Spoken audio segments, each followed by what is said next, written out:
Hello, everybody. Welcome to episode 3 of Rise Up After Dark. I'm your host. I don't know, I started saying that being like, I have a question for you.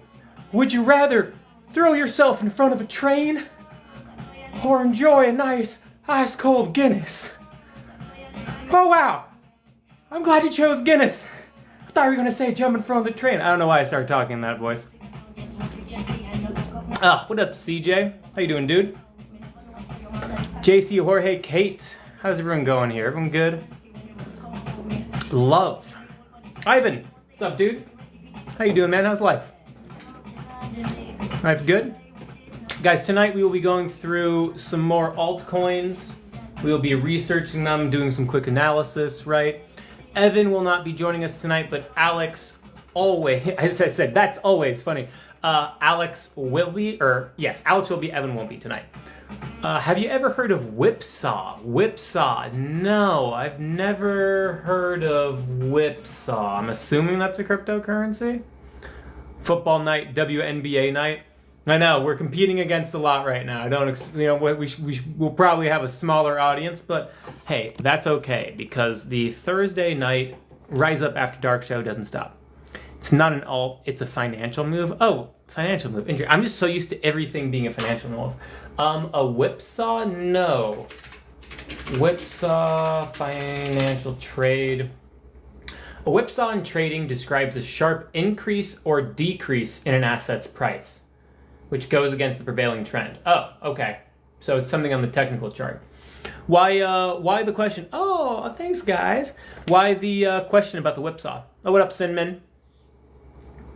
One of my thoughts on Telegram games, it's interesting because the games in Telegram, like the one that got big was called Notcoin, N-O-T, right? It was on the Toncoin ecosystem. It was the first altcoin within Ton that really started to blow up. But the thing is like it was a tap to earn game, right? You just like tapped the phone a shit ton of times to earn like not tokens. So like, do I like that use case of a game within Telegram? No, because it's just like a stupid gimmicky thing. But does it prove at least that if people can make an altcoin, are people going to go and play some stupid little game? Yeah, it seems like it. I mean, if you can take a good, fun mobile game, put it into Telegram, like Telegram has so many people in it, like it could be a very, very good, oh, my girlfriend's here, she's in the airport, send invite link. Send invite link. Let us see you in the airport.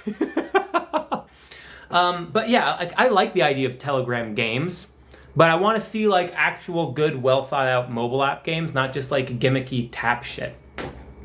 What do you think will be the most important event this month? Let me pull up the events for this month again, because there's a ton of them. Oh, I already know the answer, but I'm pretty sure the answer is going to be, I think it's September 8th. I'm pretty sure it's the release of the Japanese GDP. Let me find that list again. I'm going to this guy's Twitter to find it, and of course, September. I'm not finding it, but the answer to your question I have is the Japanese GDP. Should be September 8th. The reason why is markets, when they fell, and let me see if I can pull up the actual day here. Yeah, let me show you this. I'm actually going to show you the S&P 500. I know it's not Bitcoin, but bear with me because I think it's going to make sense. So this right here is the S&P 500. Let me just clean this up a tiny bit. This is the S&P 500, right? And this red candle right here, this was the news that the Japanese stock market had fallen by 4%. Also, this was the Japanese carry trade. This was the problems in Japan that, oh, hello, Alex. This is the problem. These are the problems in Japan with the interest rates being hiked that then caused markets to collapse here. And this was Japanese stock market having a little bit of a hiccup. So the reason why I say that the Japanese GDP release is the most important data for this month, hello, Alex, is the most important data for this month is because all eyes right now are on the Japanese economy. The Japanese economy is massive, right? One of the biggest economies in the world. So if we get really bad GDP numbers from Japan, or at least slowing growth, it could spook a lot of people that there's a lot of fragility in Japanese markets and that the Central Bank of Japan may have to come in and start increasing interest rates and doing something along those lines, which would really throw a monkey wrench in global asset markets, right? So that's the most important event to me. And I only say that as over interest rates being cut on September 18th, the Fed meeting on September 18th, simply because we already pretty much know that the Fed's going to be cutting interest rates. 0.25% to 25 basis point is the expectation. Anything higher than that, I think personally would be a horrible idea and would come as a surprise. But anyway, guys, that is just fielding some of the intro questions here. Alex, how's it going, dude? Good. I was doing two things. I wanted to get my news video posted before I jumped in here so that it could run while we're doing this. And then TikTok didn't want to tell me that you were live for a minute. So that was fun and annoying, but we made it. Rude. To our Chinese awards.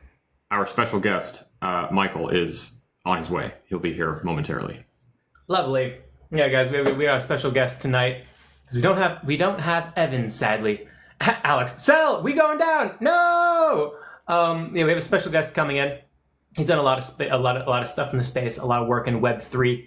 He's a lawyer. He makes his own manga. Interesting guy. Interesting dude. And then also, Ivan, just quickly on that topic of what do I think will happen if everything is all right with the Japanese GDP. I still think things will sell. It's just a question of how low is the floor. Is the floor going to be higher? Is the floor going to be lower? Good evening, technically Web3. Maybe coins go up, maybe coins go down. Is there any educated guesses or indications which way the Japanese data is going to look, or the jobs report or anything? Because I don't. Ever since you came into my life, Will, I don't follow any of that because I just ask you. Oh my God, that means so much to me. I haven't looked up what the expectations are for the Japanese GDP numbers. I also just don't think it matters much. Mm-hmm. I think the market wants to sell. When I look at the S&P 500, I see it very overextended on the monthly time frame. I see Bitcoin incredibly overextended on the 3-month time frame. Basically, I'm making a video that I'm going to be putting out tomorrow that is, here are my thoughts on what I think is going to happen to Bitcoin and crypto over the next 12 months. And I have a pretty strong feeling that it's going to happen, where I think Bitcoin's going to basically fall down to high number, mid to low 40Ks, low number, low to mid 30Ks. And then I think we have a pretty strong rally in the near to second half of 2025. And we end up getting a big pump right after the halving that we've had now and a crash down, and then another elongated pump that potentially breaks the 4-year cycle still. But I think there's another big pump for Bitcoin to come, but not until it gets absolutely creamed for a while. But that's what I think is going to happen. Yeah. It just seems like everything's overextended. Oh, we have Michael here too. You know, it's interesting too. This doesn't really mean much. It's just sort of like a light general observation. But whenever there's like, and I'm just going to make something up, something really bullish from another country, that overall doesn't contribute a whole lot or a ton to the global GDP, but it's an interesting piece of news that you would think would, reinforce people's beliefs. I'm thinking like all of the spot ETFs that came out in other countries other than the United States before the US passed and approved the Bitcoin ones here. But, those things never have a positive impact on price. But if another country does something negative, you better believe that it just makes everybody sell. And I've always just found that dichotomy of news types a little bit interesting, because at the same time, Japan announced today that they were changing. What's up, Michael? Hey guys. What's up, dude? Nice to meet you. Yes, I'm happy to meet the real you. I know, not all the 100 robots. You got to start having a tally to see how many you get over time. Because on my account, I definitively follow you. On the Andromeda account, I have so many Williams that now I'm like, am I following the right one? I don't know. Because I actually saw other people I follow following some of the bots. So I'm like, shoot, am I following the right one? Shit. Ah, damn. So the robots are winning. The family The has been bots are happy for winning. weeks. Son of a bitch. We all knew this is how. And then, no. Now I'm just imagining like Skynets. It's Yes, that's like exactly what I was imagining. Instead of Arnold Schwarzenegger's, it's just like me, Josh Lots of Jake, robots. Alvin Klein. It's like in the Matrix, in the third movie, when the agent takes over everybody's body. That's you. You're taking over everybody. Yeah, and you know what? I love that for all of us. You know, love that for all of us. It's gonna be good. Yeah, so Michael, we do this show every Thursday night. Obviously, I think you know about the Rise Up morning show we do every morning. Yep. And in that we just kind of cover everything, news topics, what's going on in the market, field questions from the audience. Thursday nights we do altcoin reviews. We got a list of a few of them. We just kind of go through various altcoins. Someone gives a quick overview on them, and we just do a quick little research and stuff. And we get these altcoin suggestions from folks in our Discord. And then we'll take a few. We'll take a few from the audience as well. He kind of looks like Agent Smith. Yeah, I saw that. That's a great one. Up the book of goose. We all forget. Forget everything. No, I've lost my seed phrase. Michael, do you want to give a quick little intro on yourself and the stuff that you've been working on in the space? And Yeah, absolutely. I've known Alex now for like 3 years. I think we connected in the last cycle, which is awesome. But no, so my name is, I go by Tatted Lawyer, Michael Satoshi, whatever you want to call me. But so I started out in the space as a securities attorney. I was working at the SEC when I first learned about Ethereum, and I was like, what the hell is an Ethereum? I went down the crypto rabbit hole, started consulting all these different ICO companies. I actually wrote one of the first ever SAFT agreements, like a safe agreement except for tokens. Then I started actually consulting political campaigns. So I was the actual main crypto advisor for the Andrew Yang campaign when he was running for president on his crypto policies. I loved Andrew Yang. Yes, me too. And he was the only Democrat that talked about the economy. So I was like, this guy knows what he's doing. And then following that, once we saw the actual smart contracts work, unlike in 2017 when CryptoKitties came out and it just messed up the entire Ethereum chain, once you actually saw them work, I immediately saw the connection between, this could be used for gaming. So then I started my own Web3 gaming company. We're a Web3 social gaming platform called Andromeda, where we essentially combine immersive mobile gaming with VTube live streaming. So you can, in Andromeda, you don't just play as your character, you can become your character. So essentially, as we're doing these TikTok lives, TikTok doesn't release its stream key APIs, so the only reason we haven't connected to TikTok yet. But imagine being able to do this as a 3D VTuber model rather than as your IRL selves, preserving your privacy, protecting your IRL identities while still being able to make like video content and join the video content creation world. Sick, dude. I mean, and how long have you been? I think you said it before, but how long have you been working with Andromeda? We started Andromeda in December 2021, and now we have essentially all of our products at the late stages of their beta. So we just had the first play test just ended of the mobile game. We're about to start the first beta test of the VTube platform in October. And then we have a marketplace coming out, play test number 2 for the next game coming out. And we're signing partnerships like crazy with all these other games, gaming guilds, et cetera, that want to adopt our model standards, because we actually created a brand new 3D model standard that allows you to stream and play with the model in game at the same time, which is, doesn't currently exist. So you're not busy at all. Not busy in the slightest. Not at all. I didn't have calls from 8 a.m. to 4 p.m. I literally have to schedule my calendar, go to the post office, which is what I had to do today. I was like, it's 3 o'clock? Oh, okay. I have to go to the post office. It's not a call. So, yeah. Oh, hey, and speaking of our robots, I got a couple of my robots are here in the chat. They're at least they've joined. God, that's so funny.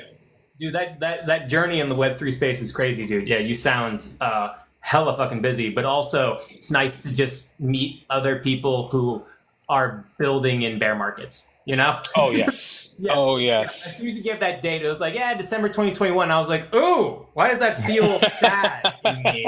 Why does that time hurt my soul? Oh, I remember. Yes. Yeah. I wish it couldn't. If you could just be transported back just for a day to talk to yourself, wouldn't you be like, "Hey, man, sell everything. Don't buy any NFTs in 2022, and prepare for hell."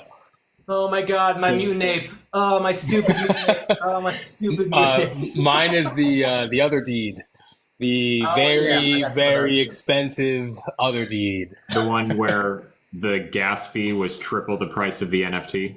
Yep. That wiped out a pretty solid chunk of my wallet because obviously it immediately plummeted, and now it's worth like, I don't know, maybe like $50, where before it was worth a lot more than that. So, Hey, you got some of those rare items to maybe one day do something with them. Maybe maybe Yuga.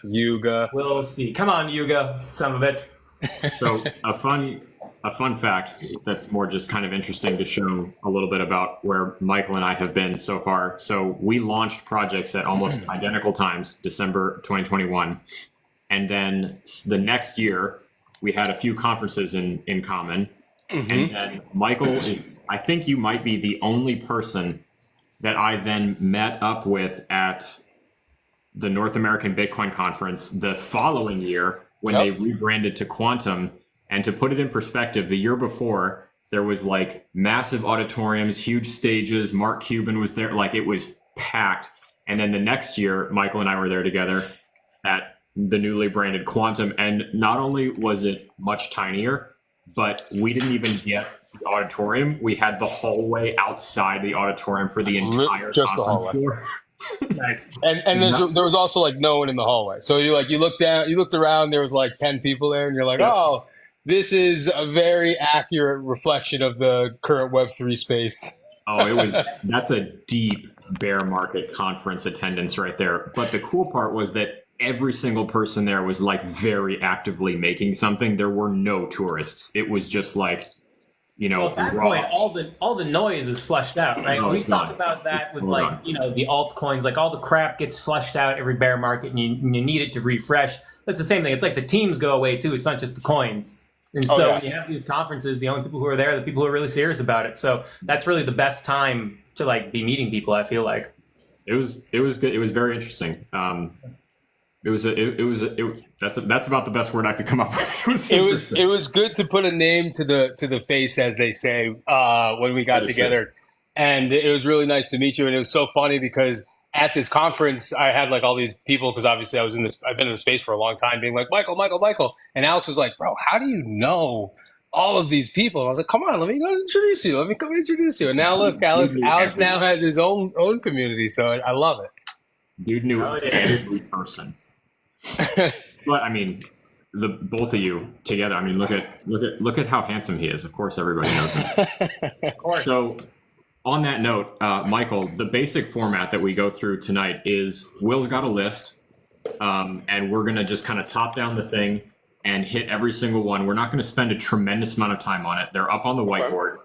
So we'll kick every single one to you. All three of us are going to talk about each one. Somebody will do the quick kind of intro overview. We'll each add our perspective and opinion. What would you do with it? Would you touch it? Are you scared of it? Whatever. I'm super interested to get if you're familiar with the project, I'm interested to get your, whatever you feel comfortable sharing legally or your lawyer perspective on it, just because a lot of these things I feel like have hidden red flags that might jump out to you more obviously than they will to other people. Yeah. That does remind me when you brought up your history, is like, lawyer at the SEC, and I saw Ethereum, and I was just about to say in my head, like, security. I registered security. Well, because of that was actually the biggest importance of why the ETF was passed, because you cannot pass an ETF for an unregistered security. So that once the ETF was passed, it completely ended all of that speculation of is it or isn't it or is it or isn't it, because it's there's no going back now. Interesting. I also really want to hear, every time you have just like a nugget of information like that, please feel free to drop it, because these are all insights that you just simply don't get anywhere else. And you have an extremely unique perspective and insight here. So I will say I will say, as a lawyer, you don't actually understand that, and you think that this is generalized knowledge that a lot of people have until you realize that it's not generalized knowledge. So It's not. it's weird to me because it's like, oh, everybody knows this, but like obviously they don't. No. Your rule of thumb for tonight is if you think it's obvious, think to yourself, is this just because of who I am and what I do? Deal. I got you. And then we're going to grade it. So then you assign it a letter grade, standard, A through F kind of a thing. I'm gonna get my computer on some of these because there are some that I do know, but there's some that I don't recognize because I've heard of Flux, but I haven't gotten to look into Flux. And so while you're talking, I'm gonna have my Google next so I can take a quick look and then I'll give you my opinion. That's perfect because I can do a quick. I can do a quick overview. I can give the quick overview on Flux. Please. Now, guys, just FYI, I've never bought Flux at any time. I had to kind of familiarize myself with it earlier today because I've heard about it. It has a really big social media following, really big, a lot of eyes on it, right? Which is one thing you want to see in an altcoin. Now, what Flux is Flux is labeled as a layer 1, layer 2 hybrid, right? When I say a layer 1, we're talking platform cryptos. We're talking our Ethereums, our Solanas, our Avalanches, things like that. But what's unique about Flux, one of the reasons why it got a lot of people's attention, is because, in my personal opinion, it's riding the hype of, oh my God, I'm forgetting the coin. Huge, it's a huge proof of work coin, really, really big. Platform crypto was really big this cycle. Everyone loves it. Oh my God, how am I forgetting the name of it? Can someone in chat help me out? Proof of work crypto, it's meant for mining. Oh my God, I'm forgetting the name of it. Hold on a second, this is important. Give me more context. I say I'm going to do the overview, and now I have to go and look it up. I'm having such a brain fart. One second. If I don't see it immediately right now, I'm just going to keep moving forward. Anyway, whatever. So, Caspa. Oh my God! Thank you, everyone in chat. There it is. I look away from I look to the computer, and I don't look at your beautiful, beautiful comments giving me the answer soon. Yes. It is riding the coattails of success of Caspa. Now, Caspa was really exciting because it's a proof of work crypto that enables people to build applications off of it in a little bit of a faster way. But its big claim to fame is, hey, we're gonna build a new proof of work crypto, and that's the same type of blockchain that Bitcoin is, and we're gonna get a lot of miners on board. And they've been doing that. So their strategy has been, hey, we're gonna build this bigger and bigger and bigger proof of work blockchain that becomes more and more and more secure, that'll attract more and more developers to come and build on us, and that has seemed to be working. Flux is essentially, in my opinion, a copycat coin that hasn't done enough just yet to prove how and why it's necessarily different from Caspa, right? Now, in a bull run, in my personal opinion, copycat coins can absolutely make you money if the market's hot, because a lot of people go like, oh, I want to buy Caspa, I want to buy Render, I want to buy XYZ coin, but I want to get in when it was cheap, and then you go and get a copycat coin. So that's my personal opinion on Flux. And I know that Flux, I believe Flux is like newer onto the scene, so they have an exciting roadmap, which gets investors excited, and that's my personal take on it. So that's a quick overview of it, as well as an overview of my general opinion. Alex, Michael, do you guys have anything that you've pulled up that's worth sharing?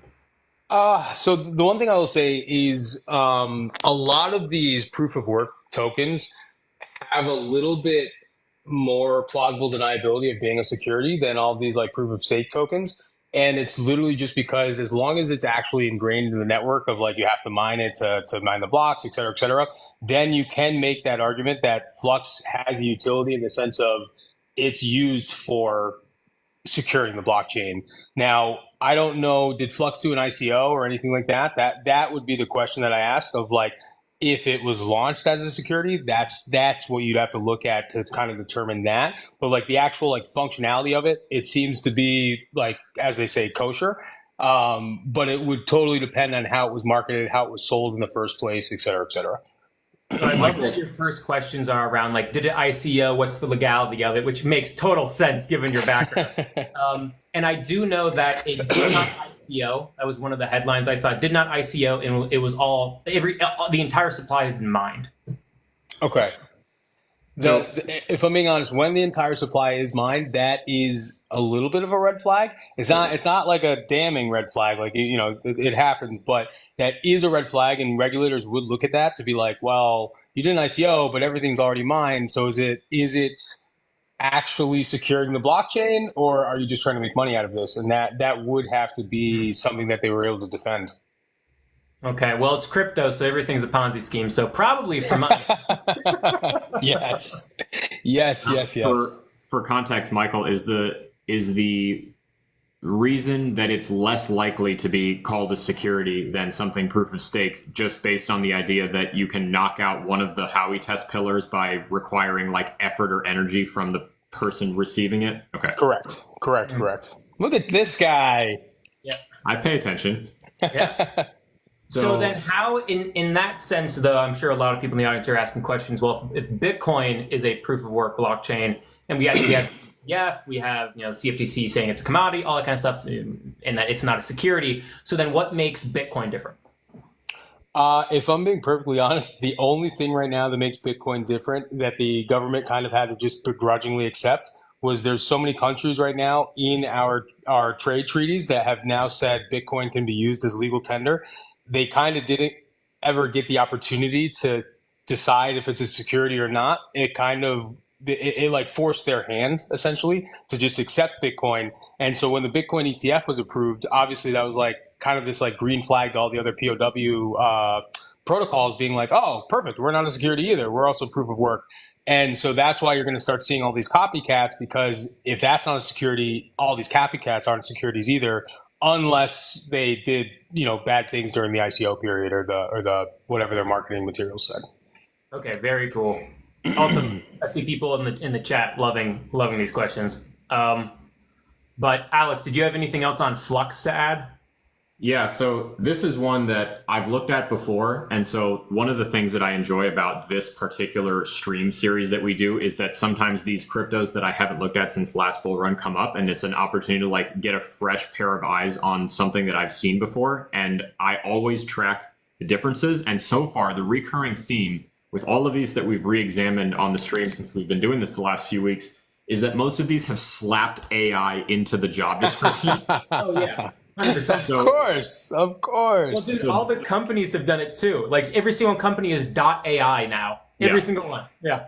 Yeah. Do you know what's actually funny about that .ai? There's I forgot the name of the country, but there's a very tiny country with like literally like 20,000 inhabitants that owns that .ai, and they're making premium bank right now because they're obviously allowing all these other companies to add the .ai themselves. And the only reason they own .ai is because it has something to do with their country's name. And so they own it, and now all these companies are using it, and they're banking off the fact that people are using the .ai now too.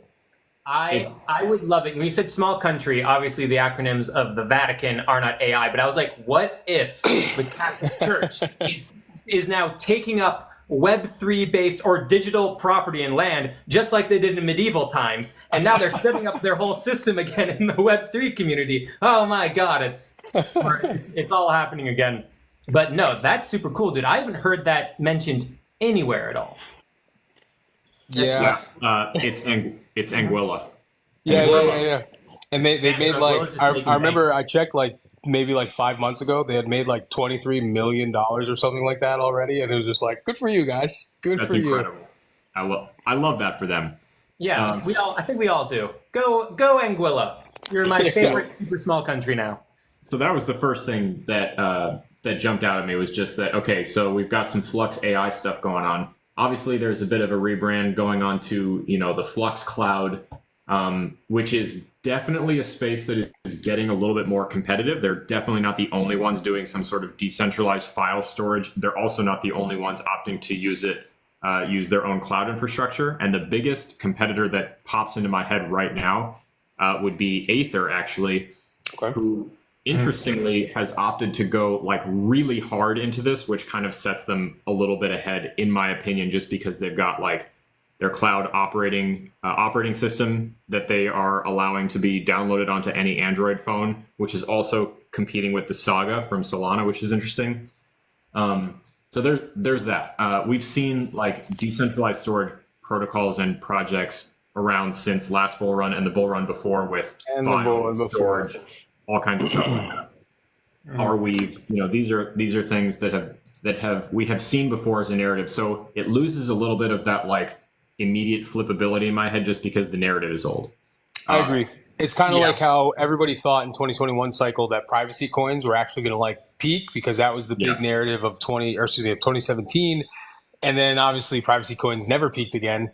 And then obviously the government started going very hard after anything that has to do with privacy. So they could have a return just because of that, in my opinion. But it's a hard uphill. It's going to be a hard fought battle uphill, in my opinion, for that to become the meta again. The privacy ones are fun because if you go to a conference, you might see a Monero booth, and I encourage you to like go up and ask them. The first time I saw a Monero booth, I was like, "Oh, this is cool. What do you do for Monero?" And they're like, "Oh, I don't work there. I just think it's neat." I was like, "How?" He's like, "You just bought a booth?" He's like, "Yeah, you can." I will say booth." Monero was my favorite, and I am sad that the privacy tokens didn't work out for my 2017 days because I don't want the government tracking my money. You know what I mean? I think it's a wonderful idea. So the fact that it's illegal is crazy to me.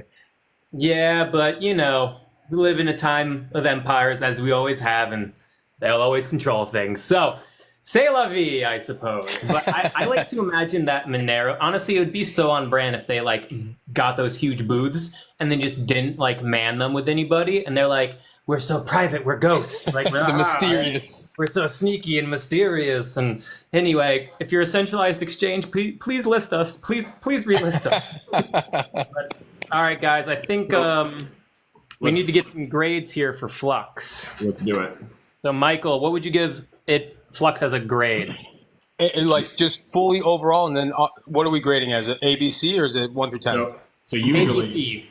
yeah, A, B, C, D, F. And usually we do like sort of a combination grade where you look at it both as a long-term project you think, you know, is it or is it potentially worth anything long-term? Or we've also been adding grades to like investability for quicker short-term flipping, which you might apply to something that has like a really volatile token that if you're a day trader, you might be able to do something with. So you can kind of look at both of those angles. Gotcha. I mean, Flux could be one of those very like pretty awesome short-term flips. Do I think it's going to be around long-term? No. But a lot of it just depends on is the ecosystem botted? Who's actually using the ecosystem? Because it's kind of like you said when we first started talking about it, it's a copycat coin. So generally, copycat coins don't tend to do very well. And the proof of that is all of the million different Bitcoin protocols that don't currently exist anymore. Because why do I need a new Bitcoin if we have the original Bitcoin? So long term, do I think it's going to do anything? No. Do I think they're just riding a narrative high? Yes. So if I were to give it a grade, like a quick flip grade, it's like a B. A long-term grade, I'm going to give it a D. Yep, B and a D, so I'm going to go with an average grade of a C for you. Alex, about yourself, sir. I was going to add just a tiny bit of context to one thing here to help explain a piece of my grade. So this is the long-term price chart for Flux. And one of the things that I would definitely add into my grade is the fact that it didn't just peak last time. It absolutely exploded from 9 cents to $3 over the course of the last bull run. So for that reason, not only are we fighting a much more competitive market now than we were here, but we've got this baggage from those people who bought up here, the people who are the exit liquidity for these people who have been maybe riding this thing out, and maybe they didn't sell here, maybe they didn't sell here, whatever. Like, you've got these people who can't wait to sell this thing. So for that reason, and given just its performance this year, I am really, really not a fan. Like, there's not much in here that makes me think like, yeah, I'm going to keep an eye on this one. There's just more interesting things in cloud storage. There's more interesting things in decentralized storage, and there's more interesting things in the AI narrative, especially given that this thing just kind of slapped it in there. So I'm a straight D on this one. I'm not interested in learning more, to be honest. All right, yeah. And for me, I'm pretty much in the same boat as you guys. Basically, if we were in like a strong Bitcoin trend upwards, I would say Flux as a copycat coin could do well, right? It could be a good coin for traders, could be a good coin to hold on to in the midterm. But since the trend for Bitcoin is down right now. This is a coin that I honestly, after we make this video, I will probably never think of ever again. Unless I get someone to ask me about it in the comments section.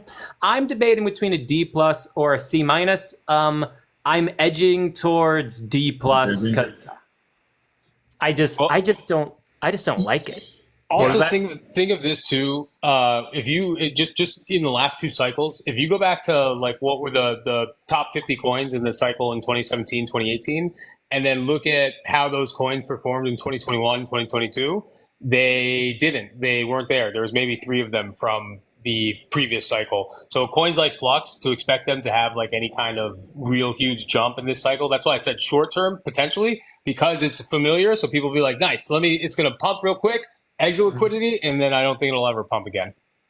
Yeah, that's the thing with so many coins, guys. If this is your first cycle, you're gonna have a lot of new coins that are copycats. You're gonna have a lot of old coins that rebrand to some new hot topic, and they're just gonna try to ride some wave to get them some liquidity to either cash out for themselves or keep their fledgling team together to try to be like, we're still building, and it's just not gonna work out. Yep. Even the projects here, guys, that have good teams with good intentions, they're still small businesses, and the fate of most small businesses is that they fail. And that's just the way it is. That's just the way it is, you know? I think we're ready for the next coin. I think I'd like to do Near Protocol, just because Near has really been going up in my book. Michael, Alex, are either of you guys familiar enough with Near to want to take the overview, or do you want me to take it? You can take the overview. I am familiar with Near, but you can do the overview. I have solid opinions on Near. All right, perfect. If you guys want to pull up some things to share for research, go for it. So, guys, Near Protocol is another layer 1 competitor to the likes of Solana, Hedera, Avalanche, Ethereum, all that stuff. It's a network and a platform that enables people to build other decentralized applications and cryptocurrencies on top of them, right? So, Near has been around for a little bit. It was when it first came out, it was like, hey, we're going to be entirely focused on like the AI blockchain. They were like the first real AI play. They did it a while ago. Maybe there was 1 or 2 other coins, but they were really early. Then they kind of switched their messaging to more just like general use case applications. And I'm not talking decentralized finance. They're like just general use case apps. So Near Protocol, if you actually look at their top 5 used decentralized applications, they would all be the top 5 used decentralized applications if you put them on Solana. And Solana has a ton of money going everywhere. We're always talking about Solana. We're always talking about Solana, the amount of money going into it, and we should be. We should be talking about Solana. It's deserved it. It's earned it. The amount of money is flowing through it is crazy, which is why when you look at Near Protocol's usage for their top decentralized applications, it's really impressive. I'm a little biased. I already like Near Protocol. It's been going up in my book. And so now they've started to transition a little bit more of their branding back towards AI because that was their ethos, and they wanted to make this blockchain an environment to more easily create AI applications off of before it got super popular. So that is something that does make me a little kind of worried, because everything that goes in the AI box, I immediately just want to like look at and call it garbage as like my knee-jerk reaction. But overall, I do enjoy Near. That is the quick overview. Michael, Alex, were you guys able to pull up some things worth sharing? Yeah, Alex, you want to go first? It's all right. Sure, yeah, I'll go just because I think you probably have a few more things to say about it than me. It sounds like. So I'm going to give what I would say. Drama in Kidland. I'll tell you what, Michael, I got you. So, Near overall, I will say Near's a great product. It's a great blockchain. I've actually met a ton of developers who they're very big fans of Near and how they've gone about how they set up their blockchain. The only thing I would say that I caution against Near is literally all of the things that Near promised to become the Ethereum killer. Ethereum is now obviously implementing with their own roadmap, with the layer 2s, with the proto-dank sharding, with their blob structure now. So it's like all of the things that kind of made Near more attractive than Ethereum's kind of Zuckerberging them and doing themselves. And so in this next cycle, do I think Near is going to do well? Absolutely, because I do know a lot of like cool projects, very very intelligent developers who are using Near and developing on Near. I know that the Near support team is super super helpful for all the developers as well. It's just I am a big believer in the staying power of Ethereum over the last 8 years, and I think that is a huge overlooked part of the industry in terms of like, yes, there's this coin that can go up and down really quick, and there's this coin, but like the fact that they've been alive for 8 years with only one outage back in 2017, or excuse me, 2016, is a really big deal for Ethereum, and people overlook that all the time. So, do I think Near's a great product, and do I think it's going to have a hell of a run this cycle? Absolutely, I'll give it an A for both of those things. Do I think like long term it's going to survive? It really just depends on how efficient the Ethereum protocol becomes with all of these updates over the next 4 years. Because if you look at the transaction volumes and the amount of like people and developers on each chain, Ethereum is still by and large well ahead of everybody else. Oh, yeah. So it's kind of like, if I'm a new dev, it's like, yeah, hey, you have a cool chain, but if this chain does the same thing and it has way more, like a much bigger community that's my products are going to be exposed to, it's kind of a no-brainer to go with the bigger chain that's been around for the longer time, that has more of a reputation than this one. So this cycle for sure going to do great long term. It has to compete with the big boys, and the big boys have ETFs, and I don't know which one's going to get one next. Yeah, and those are all great points. And one thing that everyone should think about when looking to evaluate any layer one crypto is just understanding how heavily competitive of a field that is. The amount of competition there is crazy, with so many genuinely good projects building. It's not like when you look at AI coins or when you look at coins and stuff, you have like one or two coins that might actually have some genuine adoption on it, and then the rest are all hot garbage. And you can look that up so fast using things like DApp Radar or DeFi Llama or what have you, right? Look up their on-chain metrics and data points. But there are so many good layer ones out there. The question is, cool, we have the technology, who can bring on the users? And right now, Ethereum, who already had the first mover advantage because of Base now, because of Polygon's advantages, there, Optimism, Arbitrum, all these great layer twos. I mean, it's such a massive advantage. So whenever you look to invest in something like a Near, you have to ask yourself the questions that Michael was just talking about and highlighting, which is, can it eat at Ethereum's market share? Can it eat at Solana's market share? And Michael, one thing that was interesting too is I'm not going to remember the numbers exactly, but a week or two ago, I pulled up a chart that showed up the stickiest blockchains. And what the stickiest blockchains was developers who came and users who came on chain 1 year ago and then were still active throughout that entire year. Okay. The number one chain that retained people at a ratio of 27% was Base. Yes. Underneath that was... I saw that.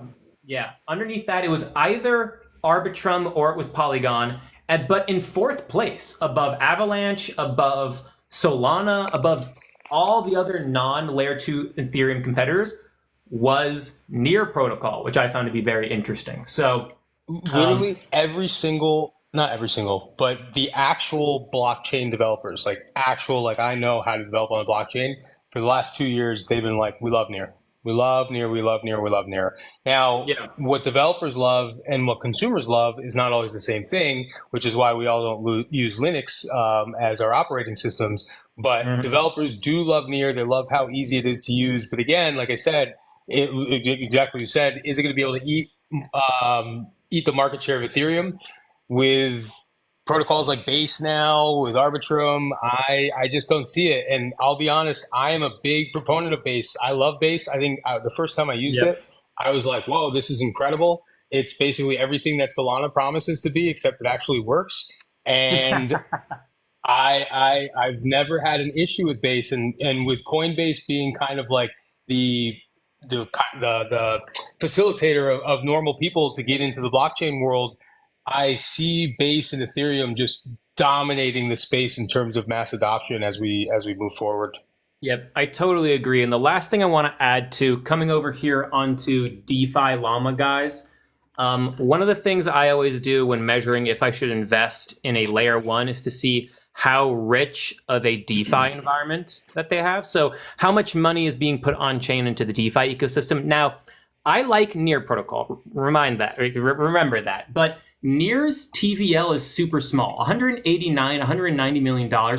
Basically, my general rule of thumb is if their TVL is below $300 million, it's not worth paying attention to. Near protocol is different, though, in the sense because Near protocol does not focus on decentralized finance. They focus on general use case applications and also AI. So this is the one instance where my general rule is broken here, but it is something to pay attention towards because DeFi environments, if they have a lot of money in them, what they do is it is a natural way of generating liquidity within that blockchain ecosystem, and that money builds and then fluctuates into that protocol's cryptocurrency, in this case Near, and then into the other altcoins to make them pump, right? That's something that you need for like Solana, Solana in 2023 and early 2024. Solana alts pumped because you had a strong DeFi ecosystem build, and then on top of that, you plugged in pump.fun to just spew memes all over the place. That's why it did so great.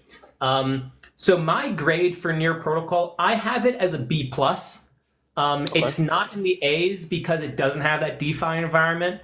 And if Bitcoin turns green, I expect Near protocol to stay around and stay relevant and at the edge of competitiveness.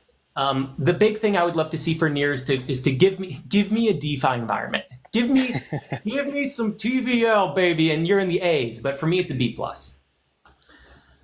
Alex, how goes it in Kidland? Oh, they're a blessing.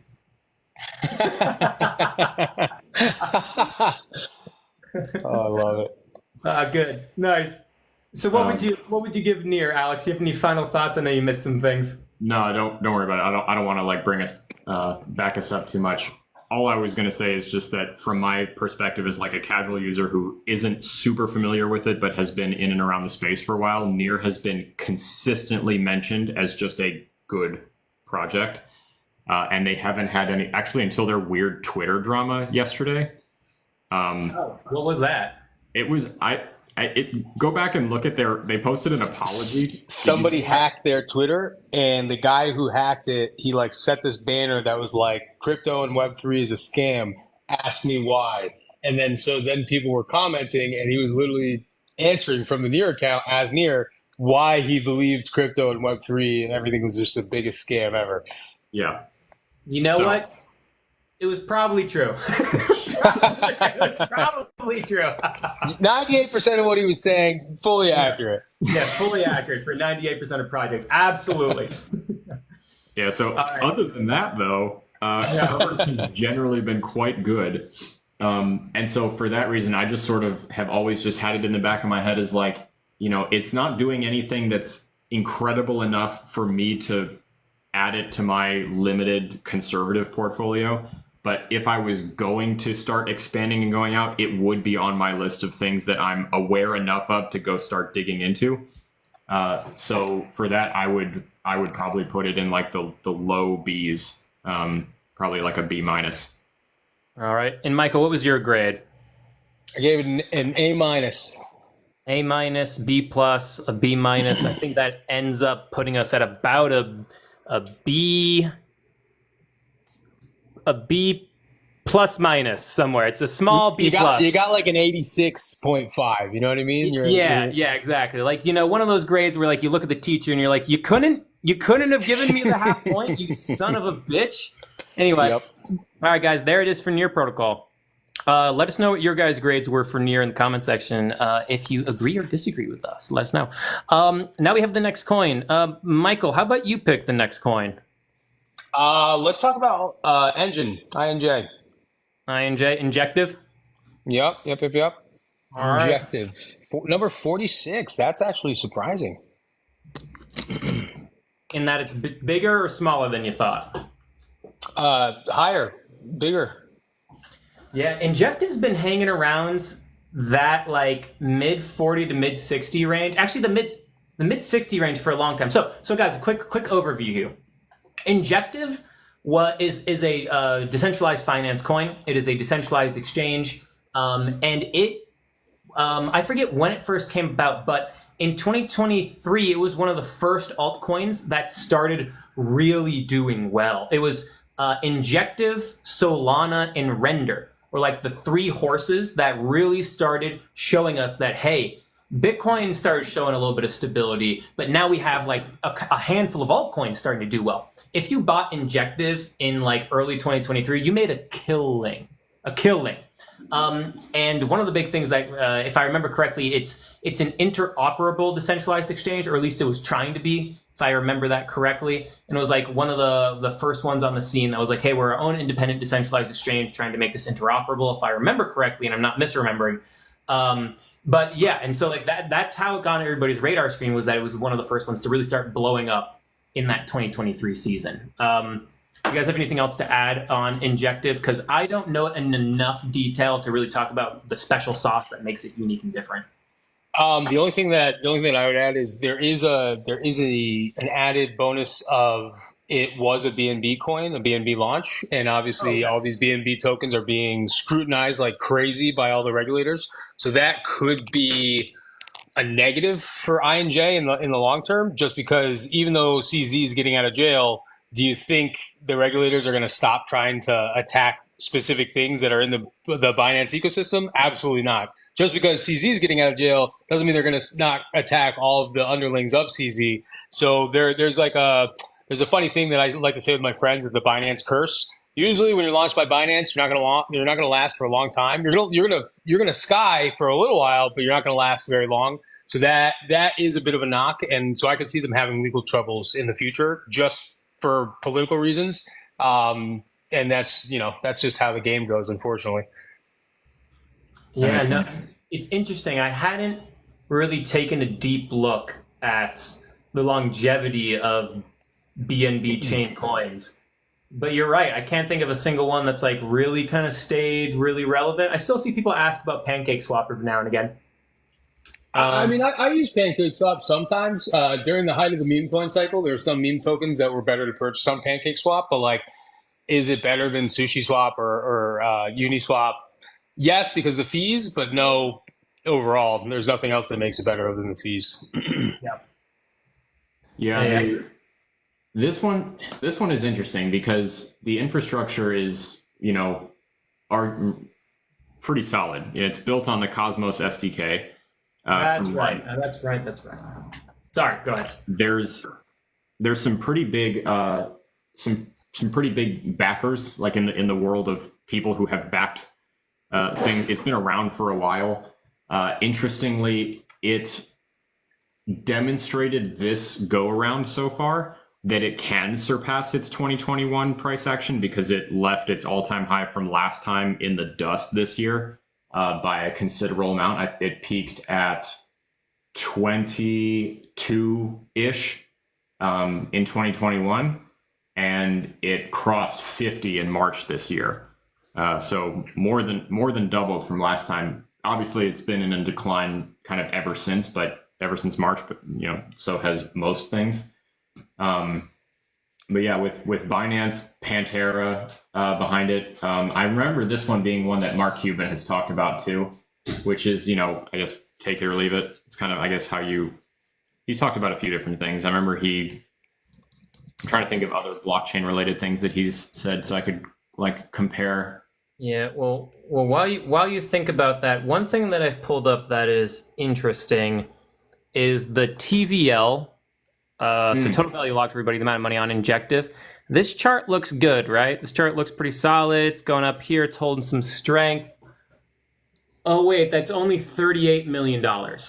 Yeah, that's it screams to me of a coin that garnered a lot of excitement and hype in 2023 and then solidified itself early as a strong cryptocurrency, a strong altcoin for this cycle. And it's held on to that as people then put money into it.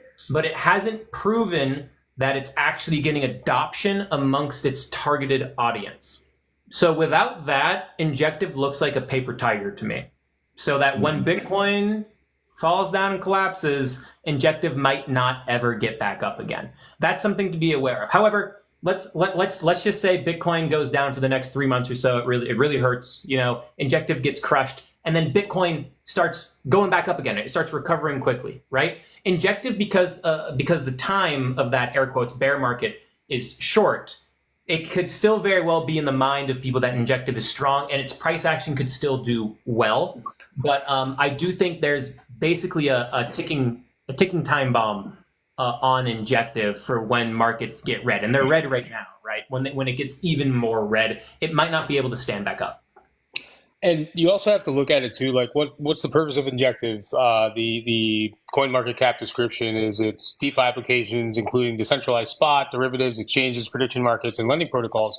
Right now, the top of all of those different things are on Ethereum as well. So it's like BlackRock already announced that they want to have their own layer 2 on Ethereum.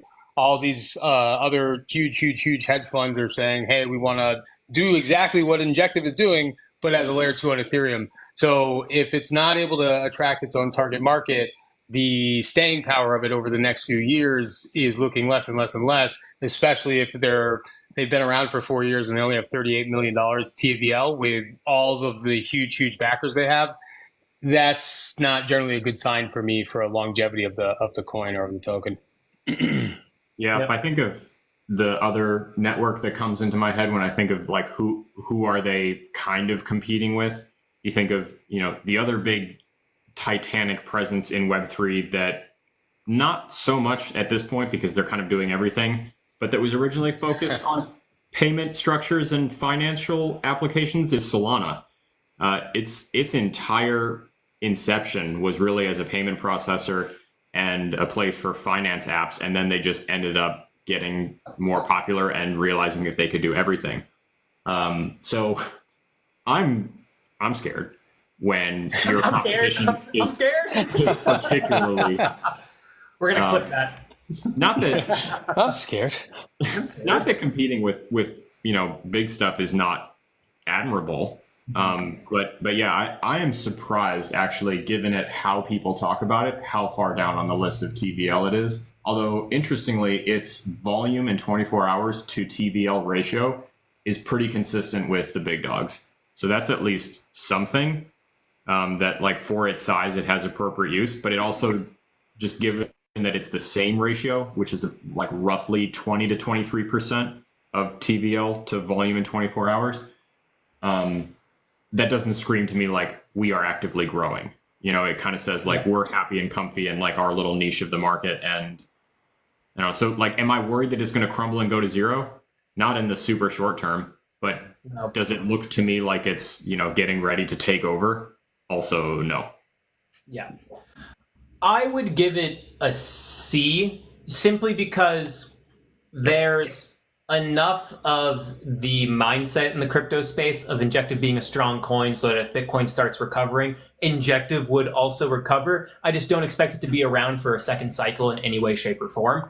And if Bitcoin continues to slide down, which personally I think it's going to, there's a chance Injective just never gets back up again. So like, there's two different scenarios, but if Bitcoin does well, Injective could do well. So like, I just put it as a perfect C.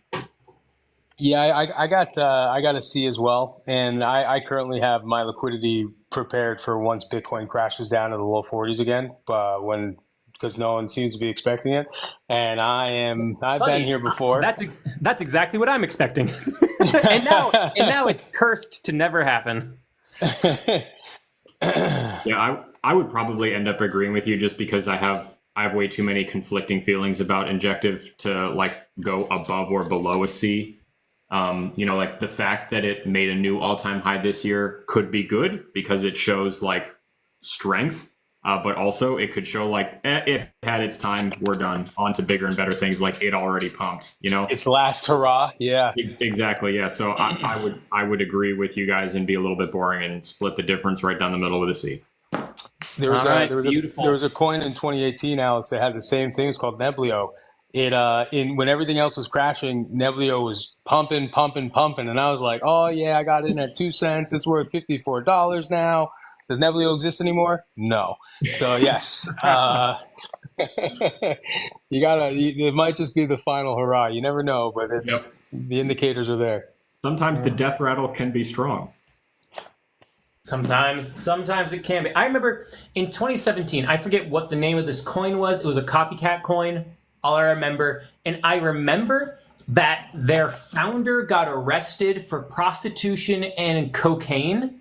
And then it turned out that he was spending his money on those two things, and he was using like the funds from the wallet, from like the company wallet, to pay for all of this, and that's what his drainage was. And there was no developer team. I forget what this coin was, and I sold immediately. It fell like 20%. I sold. I gotta get out of here. It's gonna go to zero.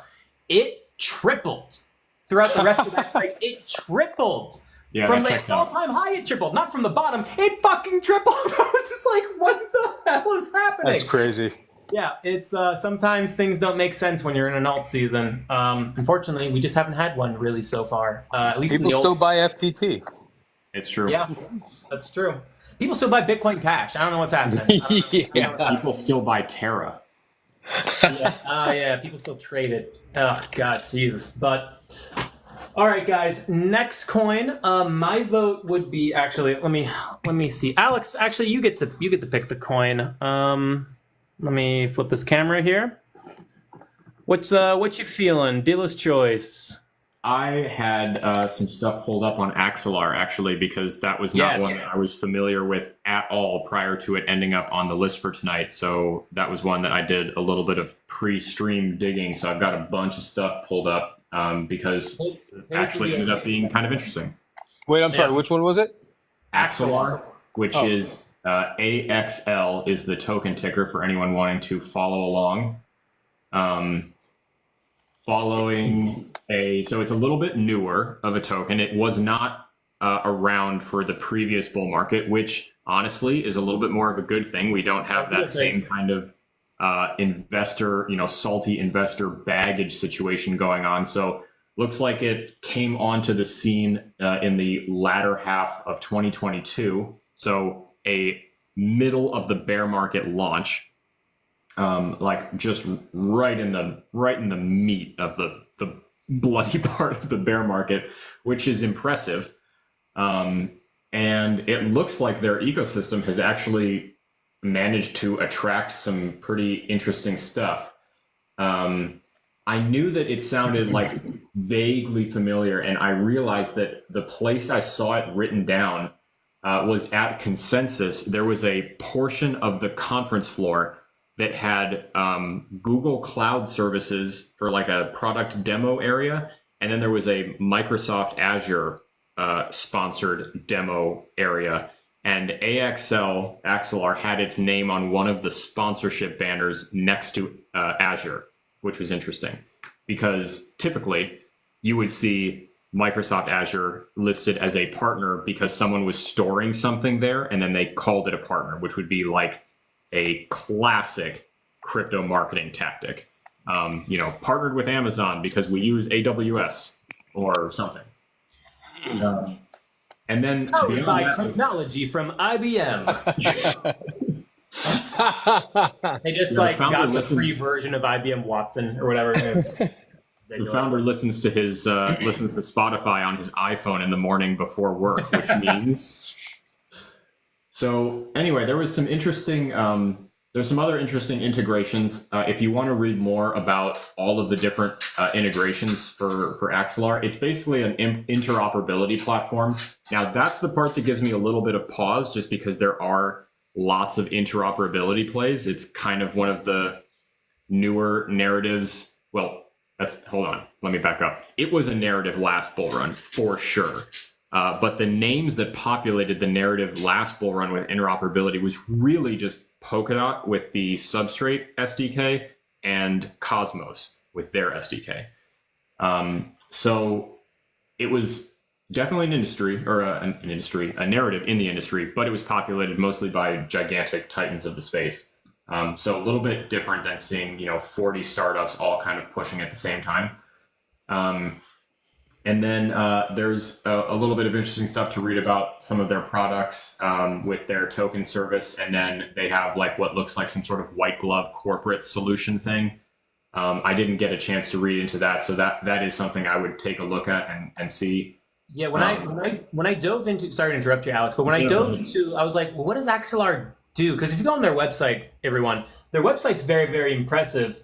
Like they mentioned, like, oh, we have trusted, we're trusted by leaders in the space in DeFi, DYDX, Lido, PancakeSwap, Osmosis, Uniswap, tokenization of real world assets, Circle, the creator of USDC, Ondo, infrastructure plays, Filecoin, Morales, wallets, Ledger, Trust, MetaMask, and then apparently some enterprises play with them too, like Deutsche Bank and MasterCard. I don't know. Those ones could be a little wishy-washy, but usually when they mention Web3 partners, usually some kind of work being done there. But then they have actual case studies on their website. You can go down and there's a case study. Because I opened up one because I was like, what the hell does Axelar do? And it's like, we help foster on-chain communication. And I was like, I don't know what that means. And so I went to their case studies and I opened up the one that they have on Uniswap. And they're like, oh, Uniswap trusted us to facilitate the communication between Uniswap and Filecoin. And I was like, oh, interesting.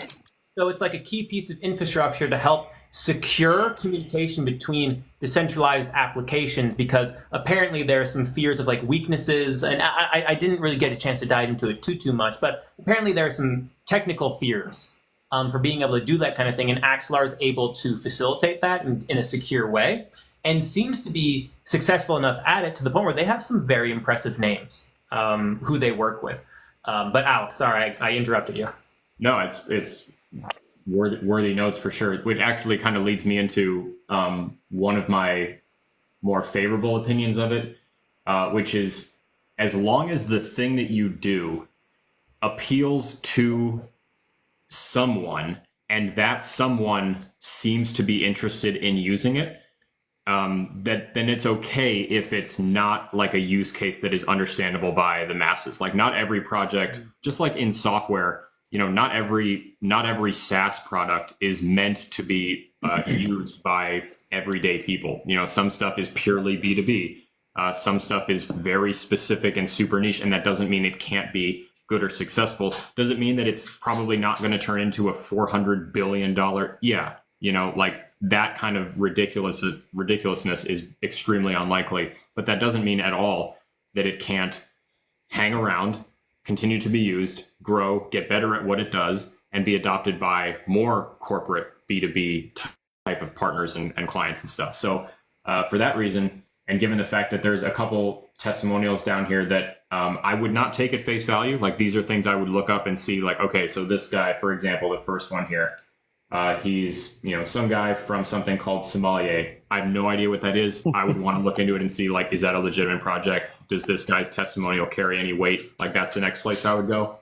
But if you guys remember my, intro to research guide, does something pass phase one? Am I interested enough to read more about it and spend more time on it?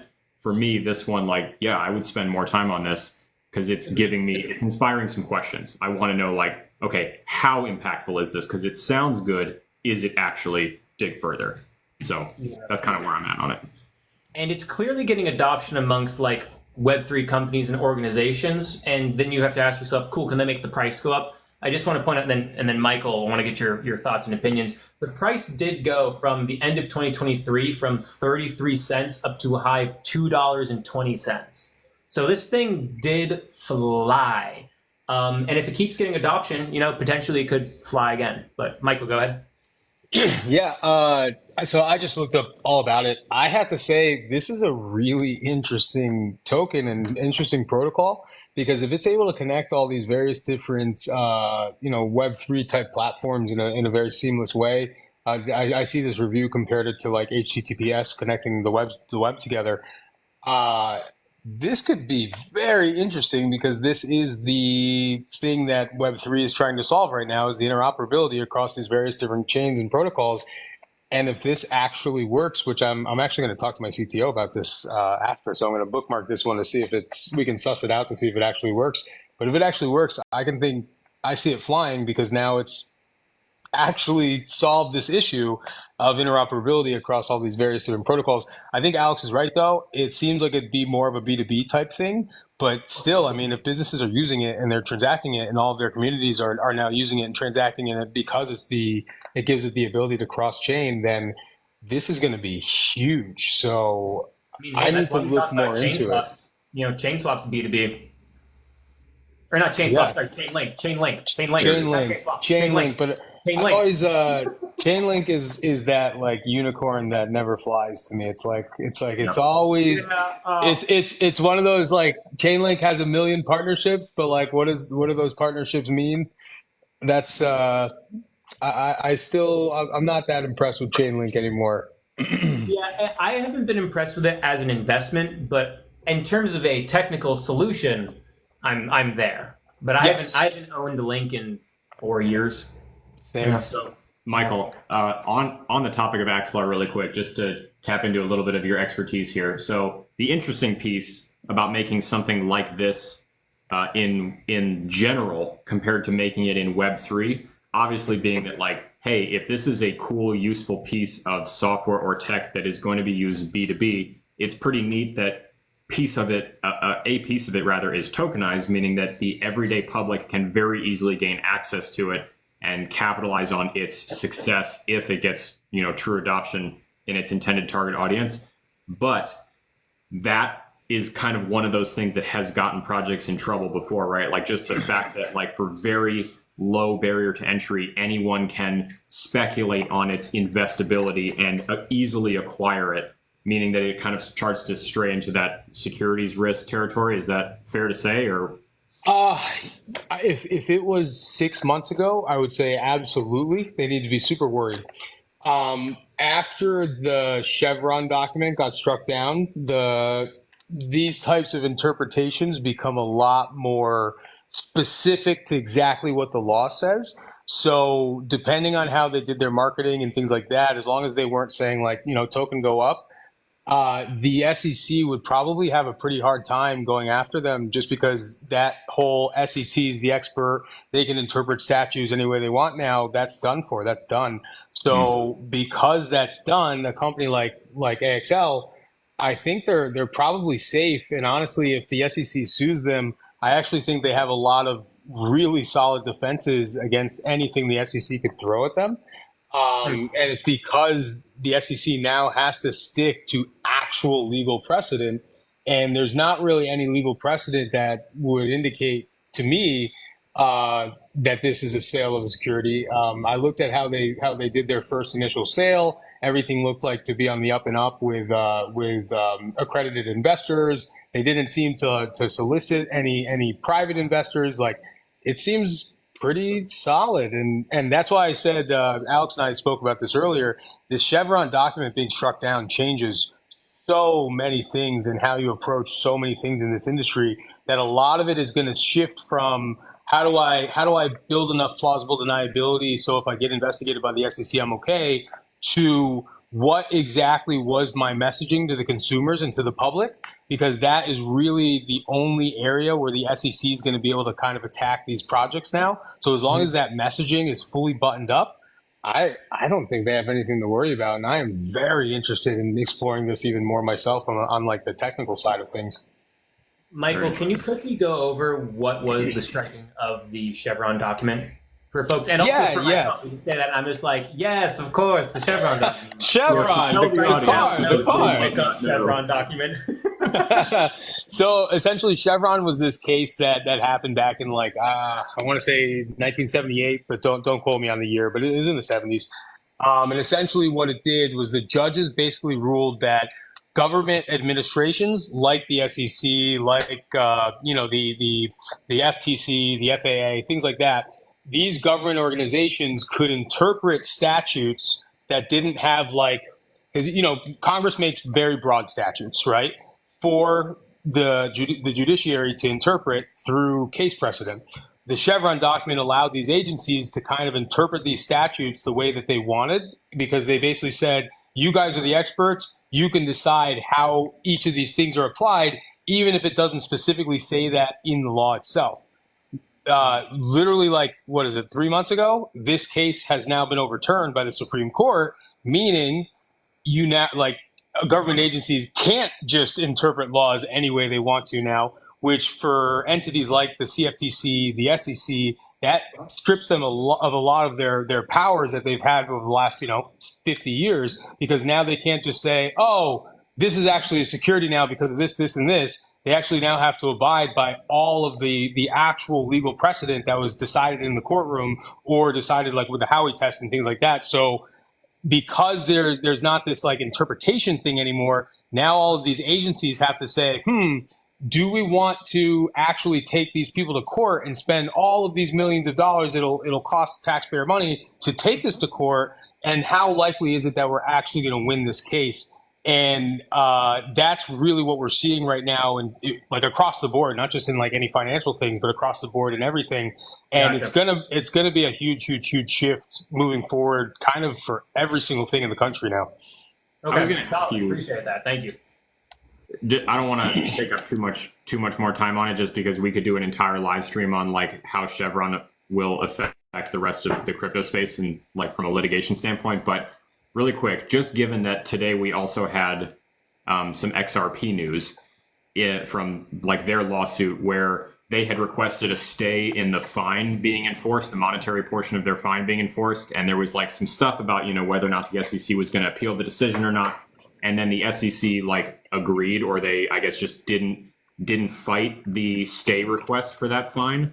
I don't want to butcher that explanation, Michael, but do you think that stuff like that literally is just because, like, I think if I remember correctly, you were telling me that up until the Chevron overturn, the SEC basically had themselves on the burden of proof list, and as long as they were okay with what they were saying, it didn't really matter what anything else said about something?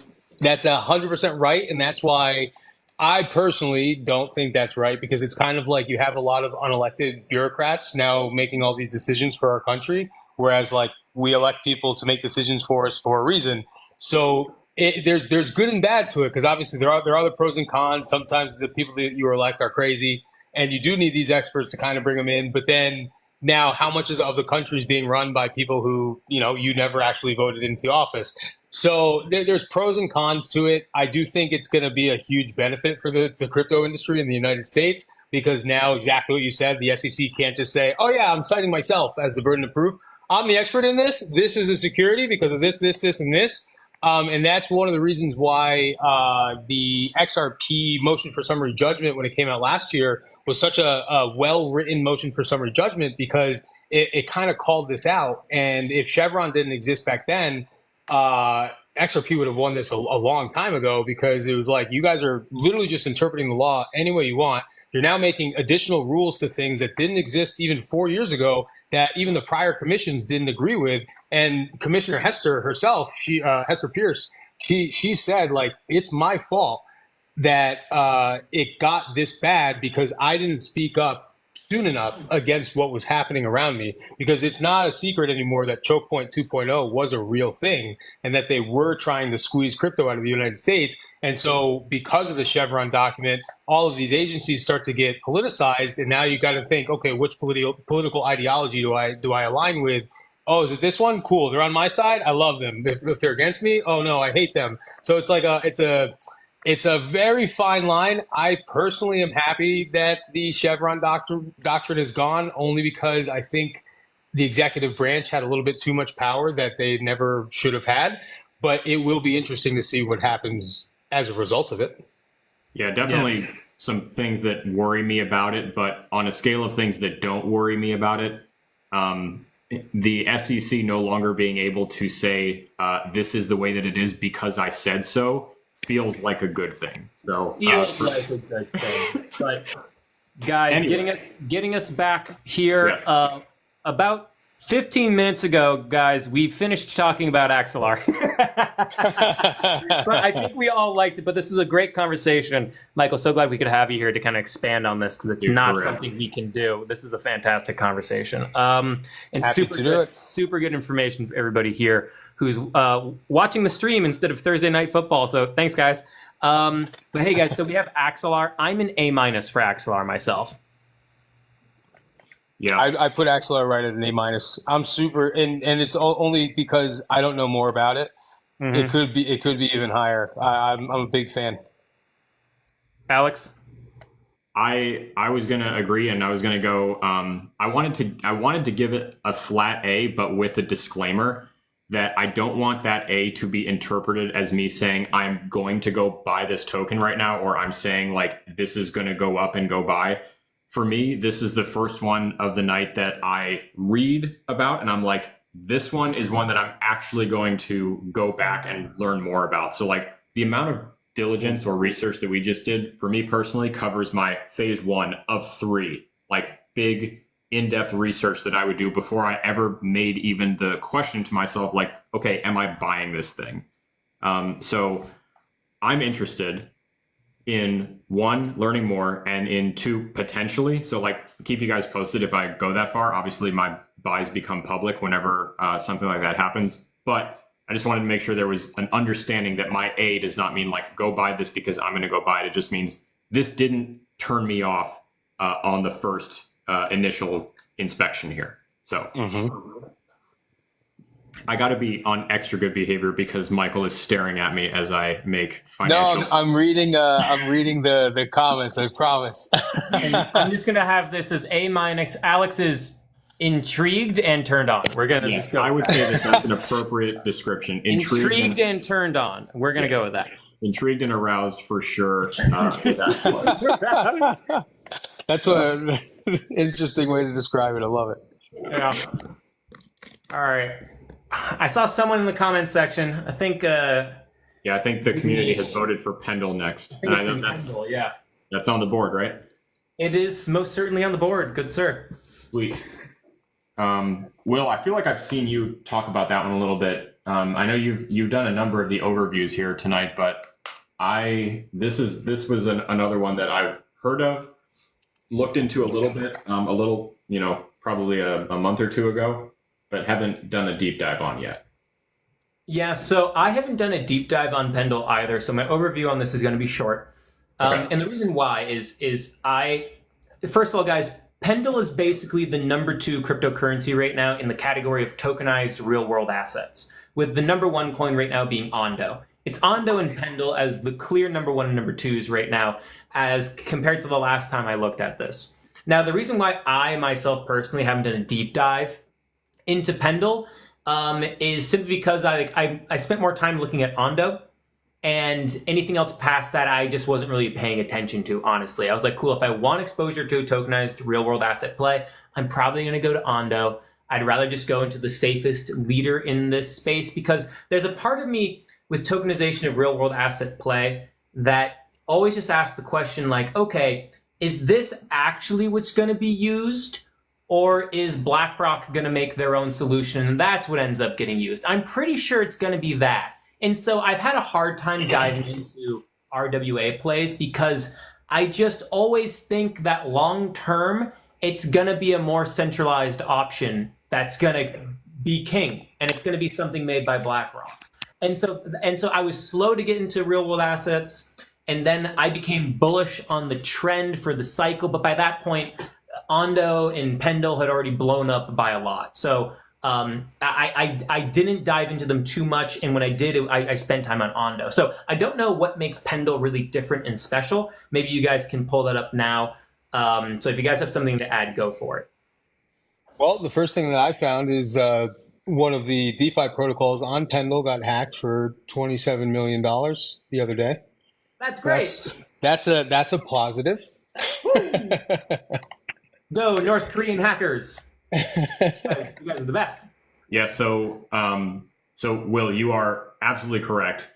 Ondo and Pendle are fierce competitors. However, I want to do a little bit more digging to see if there's more beyond this, but I know that one of the big differences was just the core focus of the two within that kind of RWA narrative, where Ondo was more focused on tokenizing specific products and like things that could be used in the investing space and RWA space, whereas Pendle is more focused on tokenizing yield specifically off of that stuff. So the one thing that I had in my head, actually, the first time I looked at this was they're kind of, obviously competing. Ondo has more attention. And if we forget that we're in Web3 for a second, where for some reason this never really seems to happen, at least not publicly, and we go into like the traditional business world, what would happen in a situation like this? Ondo would probably acquire Pendle and just incorporate it and its differences into its own business model. So what I would be really curious to see is if something like that were to happen, because unless I'm mistaken, and I would want to look obviously to fact check myself on this. I'm not confident in making this claim, but I don't think there have really been many major acquisitions in the Web3 industry. No, it's interesting. I was thinking about this earlier today because I was thinking about the ASI merger. And that is great example. And that's like the only time we ever saw really big coins be like, hey, we're going to merge together. Everyone in the crypto space was like, that was something we could do? Like, what? Like, wait, we could do that? Oh, shit, fuck. Like, you have partnerships, like, Immutable X with Polygon was the closest next thing I saw with it, where they made their immutable ZK EVM passports and things of that nature. But yeah, that was the only merger. But it wasn't necessarily an acquisition. It was a partner. It was a merger. Yeah. It was a merger, right? But it's the closest thing we had to it. But still, in that sense, Will, I mean, you're in the traditional corporate world professionally all the time. How common are mergers and acquisitions like between businesses? Yeah, so guys, quick background. I have been a sales consultant and sales rep for 9-10 years in high-tech space for Fortune 100 companies.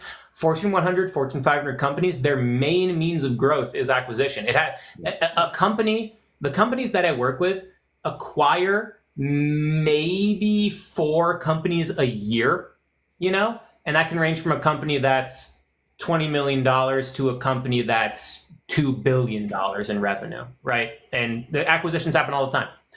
It's really weird that big crypto companies, I say companies, projects, don't acquire smaller ones, but I think it might just be a matter of the crypto projects know how much garbage is out there too, because they're they're in the space they're working. Sure. And they're probably too worried about buying something that has a bunch of holes in it and not caring as much about putting in the time and effort to do an audit before purchasing the company, because by then the cycle's over and that entire project might be totally gone. Like, because the crypto space is so fast that there's not enough time to do your due diligence to figure out if you want to buy that company. That is such a good point that I never considered until right now, but there is actually a case study that we could apply that logic to. I'm convinced, I even made a video the day it happened because I was like, guys, I swear to God, this is my conspiracy theory, but I swear I'm right. When FTX we just found out, like, holy shit, guys, something's on fire, but nobody really knew anything big yet. CZ was like, don't worry, guys, I'm going to buy FTX. And then 10 minutes later, he's like, oh shit, never mind. Yeah. So that was like, due diligence in the Web3 part. And it was like the first time we'd seen major due diligence happen from major multi-billion-dollar company, another multi-billion-dollar company. And my conspiracy theory immediately threw up. I actually open up their books, page 1. Yeah. Alex, even deeper conspiracy theory for you. I think when CZ announced he was going to buy FTX, or wanted to, the rumors were happening, I think that was just to draw attention to FTX so he could expose them. I think he actually knew that FTX was full of it months before that, because I listened to an interview with him just right afterwards where he was like, Binance is probably the only one who could see what FTX was doing, because we weren't producing the same numbers they were, and we were at the time much bigger than them. So it was one of those, how are they doing this unless it's fraud? And it was fraud. That is exactly what the video I made that day that story broke was. I just said, guys, listen, these are billion-dollar companies. There's no way that CZ just decided, maybe I will, and then due diligence started, and he made up his mind 20 hours later. There's no way that it happened that fast. He knew what he was going to find. He churned up the attention, and then he dropped a bomb on them. And I was like, 100%, that's what happened. I'm pretty sure SBF actually said, good job, you won, in one of the interviews, talking to CZ. So I believe it. Anyway. Those billionaire games are fun. Yeah. So anyway, that's kind of my, I don't know a ton about Pendle, but like I said, I don't have anything bad. I've never seen anything bad about it, and I would be personally interested to keep an eye on it and see if it became one of those, you know, maybe a merger or an acquisition would be in its future. Who knows? Yeah, we'll see. One thing that I do like about Pendle is, and I pulled up their charts on DeFi Llama. I say their charts because I pulled up Ondo's also. Now, this is DeFi Llama. If you guys are new to it, FYI, you can come here and measure the total amount of money being put onto a DeFi protocol. As you can see, there's been a lot of growth here on Pendle. And what I like to see is, there's 1 million Ethereum on here, which if you don't want to do the math, that's $2.4 billion, right? Put on Pendle. That's not nothing. And it was over 6 billion. And what I like to see here is the amount of ETH. Yeah, there was a big drop here, so somebody clearly walked away with a large amount to go do something else. But still, despite the bear run that we've had, ever since July, it's been holding pretty steady for the amount of Ethereum that is held. So that does show a lot of health for Pendle at the moment. And just to give you a comparison, Pendle's TVL is 2.43 billion. Ondo's, and this is in Ethereum, Ondo's is 600 million. So Pendle's TVL is actually larger than Ondo, which I find interesting. Well, I think that actually makes a fair bit of sense. Because it's the yield, right? It's tokenizing the yield. So Yeah, because so the way that Ondo would get TVL is by people choosing to tokenize and build real world asset protocols and projects using Ondo versus parking their money somewhere that they think could be safe. Because, I mean, how much money is locked into Lido right now? And actually, they're not super profitable, if they're even profitable at all. There's $20 billion locked on Lido, but they're barely making any money. No, these are both good points. The thing that I would say, just from my review of Pendle so far, is it definitely seems like a solid protocol, but I think a lot of it's going to depend on its adoption. And it did launch in 2021. It does have a pretty solid TVL, but it's like, you know how the shiny new toy comes out that's talking to everybody, and then everyone's like, oh, this is the new thing, and then all the money leaves a protocol like this. I could see that happening in this cycle. I actually know, if you guys have heard of Paxum, for example, they basically are doing exactly what Pendle's doing. I'm very close friends with the CEO of Paxum. Everything is about narrative. And I know that Paxum's killing it. So it's one of those like, are all these places going to look at Paxum and be like, hey, we were in Pendle, but Paxum's a shiny new toy that everybody's jumping to. Let me go there. I could see that happening. It doesn't have anything that's like revolutionary to me that I'm like, oh my God, this is going to stay around for a long time. And the fact that it came out in 2021 is both a strength and a negative, because it's not the shiny new toy. It hasn't fully unlocked yet. It really just depends on how many additional like how their marketing team is going about and seeing if they're actually onboarding real companies or real users to using the protocol.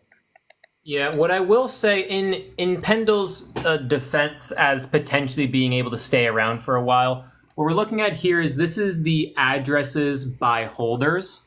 And you can see that the addresses by holders is going up. And then also the addresses by time held is also going up. So it looks like at least two key metrics of like, hey, people are using it, people are staying on, continuing to use it, more people are coming on and actually using Pendle. It does seem like it is getting some use. So it'll be interesting to see if that, if those trends continue.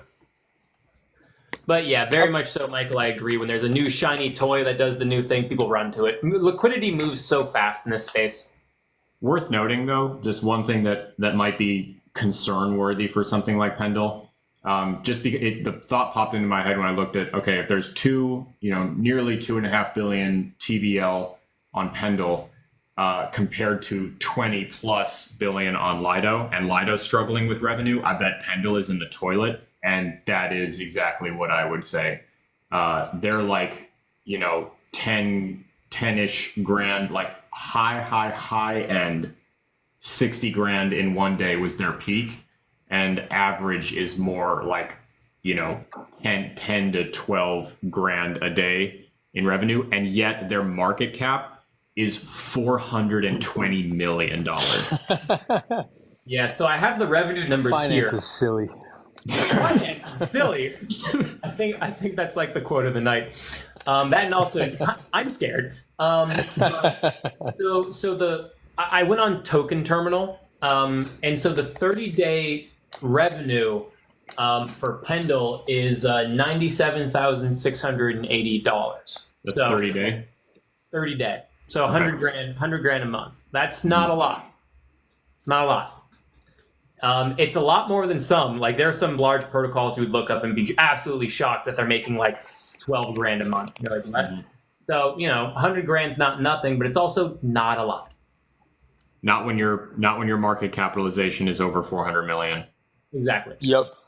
And once you got to also think of it this way, like once investors realize that these types of protocols aren't actually going to be making them money, and the only reason they made money is because the valuation goes up and up and up, are they going to continue to fund projects like this? Probably not. Are they going to pull their liquidity? Probably. So it is. I personally would give it a B minus, only because it does seem like there's some red flags, and I just don't know if it's only making 100K a month in revenue. Like I don't know what its justification is for remaining alive, and how are they going to spin the narrative in their next series raise round for the investors? If they can't, then like it's probably dead in the water eventually. Yeah, I'd agree. I'm B minus for all the same reasons you mentioned. Yeah, I would give it a C just because the revenue to market capitalization ratio scares me quite a bit. I think that the product itself looks pretty good, and that's kind of why I floated that theory, which just for the record is not based on anything except my conjecture. That like if anything, the fact that the product itself seems cool, if I was Ondo, I might just want to adopt it, and if the valuation made sense, or if it turned out to not be a scam,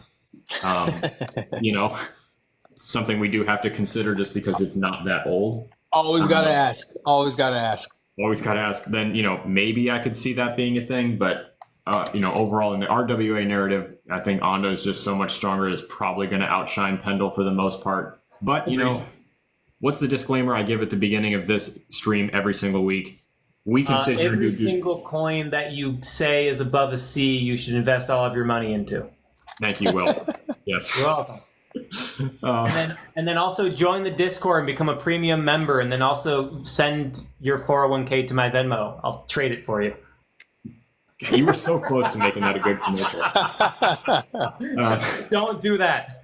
No, but the real disclaimer just being that we can sit here all night long and apply logic and rationale and objectivity to all of these different things. And at the end of the day, it's crypto, and Pepe with pants is going to do a 17x tomorrow for absolutely no reason. And the coolest protocol you've ever heard of is going to go bankrupt. So take all of it with a grain of salt, because logic is not always in the driver's seat in Web3. Having to explain to my traditional, coming from the traditional world business partner who's 60 years old, and I'm explaining like all these Web3 things, having to explain to him earlier this year that Dog with Hat was worth more than Spirit Airlines. It was an interesting conversation that he didn't really understand the concept. And I was like, I don't think anybody does, but it is the reality. That is the world we live in. Where we are, measured by dollars. That would be such a funny series, like explaining to traditional business people above the age of 50, just like Dog with Hat as a concept. Oh, God. That'd be hilarious. That'd be a good video. All right, guys, we have 20 minutes left, and we have 3 coins to get through.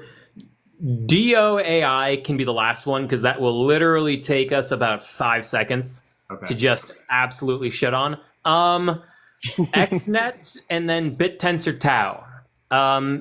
I know nothing about XNet. BitTensor I haven't looked at in a while, but obviously one of the biggest AI plays. Which one of those two we feel in here, lads? Chat, let us know which one you guys want. XNet, Tau? Here's your chance. I feel attacked. I'm 50. Tau, Gypsy Soul, Tau, Guri, Tau, Nita, Tau. It looks like Tau is the winner. Yeah, Tau is definitely a little bit more trendy lately. My first point just about Tau is our very good friend, someone Michael also knows, Mac Lorden, who currently is on my bad side because that asshole is in Korea for Blockchain Week, and I'm salty about it. Oh, jealous. Yeah. He has at least one, maybe two videos about Tau, and if you wanted to know anything specific about it, I would definitely like leave him a comment on something asking for further information, just because he went real deep on that one, because he got super interested. So I definitely have learned vicariously through his interest in it a little bit, but Mac knows a lot more than I do. Yeah. And I always mix up all of the AI, particularly like the ASI coins. I kind of mix all of them up. I'm trying to remember if BitTensor Tau is an environment where people build applications and then it's a marketplace for them to make money off of it, or if I'm mixing that up with Ocean or all the other ones. I always get it straight. So I have to remind myself again here. Yep. Here. Powers decentralized blockchain-based machine learning. Yeah, machine learning models trained collaboratively and rewarded in Tau according to the informational value they offer the collective. Tau also grants external access, allowing users to extract information from the network with tuning its activities to their needs. So BitTensor enables a novel, optimized strategy for the development and distribution of AI tech by leveraging the possibility of distributed ledger, decentralized governance, yada, yada, yada, yada, yada, computing power, open source repository. Okay, so it's just opening up blockchain database for AI modeling. Trying to see if there's anything else here. So I have a vibe and a comparison to make about Tau that might upset some people, but I'm curious to see if you guys agree. So if you want to see what I'm talking about, I encourage you to go to their website, which is bittensor.com. The vibe that I get from this project is Cardano from last cycle. Oh, no. Because it's so academic and dry and technical. And I think that Cardano was kneecapped by the fact that Haskell was the chosen language for construction. And fun aside that nobody asked for, my dad is actually friends with the core development team that developed Haskell as a language. And he will be the first person to tell you that it doesn't make sense to use for this. It's a math language, so it makes a lot of sense to use for very specific things, and it's a brilliant tool. But using it for smart contract development is interesting, is I think the way that my dad put it when I asked him for his opinion on it. And I think that BitTensor doesn't have that problem, so for that reason, perhaps a little bit more hopeful. However, I get the same vibe that like, this is not for me. I don't have a PhD. I'm not welcome here. And it makes me question like, okay, well, who's actually going to be interested enough in this thing to carry it past the bull market that we are currently in's hype cycle of it? I'm scared for its future because of that like gatekeepy feeling that I get. Also, I hate this coin. I went through and I read it and I was like, oh yeah, I remember this coin. So like, basically they're just like, we want to be able to create and share machine learning models on the blockchain. Now, before I hate rant a little bit, I want you guys to know this hate rant comes from an educated place. I spent 7 years in the AI machine learning space. I worked with the Canadian government. I worked with the Toronto Stock Exchange. I worked with Morgan Stanley. I worked with some of the largest pharmaceutical manufacturing CPG retail companies in the entire world for their AI machine learning needs. I also worked with the Boston Bruins, and that was a lot of fun, and they like to drink. But that's the reason why I live in Boston today, is actually because of the AI I did with the Bruins. So anyway, I say all this to let you guys know, I know AI modeling from data preparation all the way to actual execution and retraining and redeployment of models. Okay, from start to finish. And this is bullshit. I'm telling you right now, this is horseshit, because there isn't a single data scientist on the face of the planet. And no, there's a single one. There's one. there's one person who will actually try to build machine learning models on this, because there's zero need for this. I go through and I look at their page and it's like, oh, you can build models in an open, decentralized way. You can already build models in an open and decentralized way. It's called open source. You can just go and do it yourself. The greatest, not to brag, I have worked with the actual #1 ranked data scientist in the world for natural language processing, for deep image recognition analysis, and a handful of other AI models.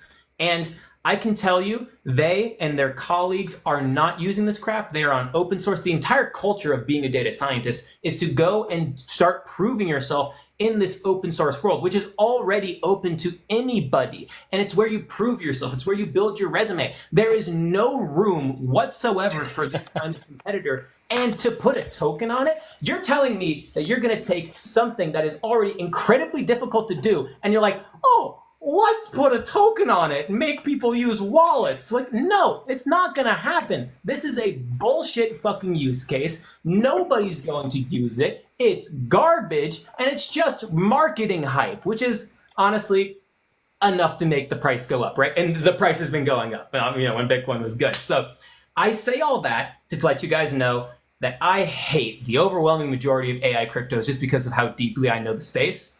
It is the perfect example of people being like, hey, here's this thing that has a perfectly good real world centralized Web 2 solution that is actually pretty open to everybody, but we're just going to add a wallet and a token to it. It's garbage, which to be fair is most of crypto.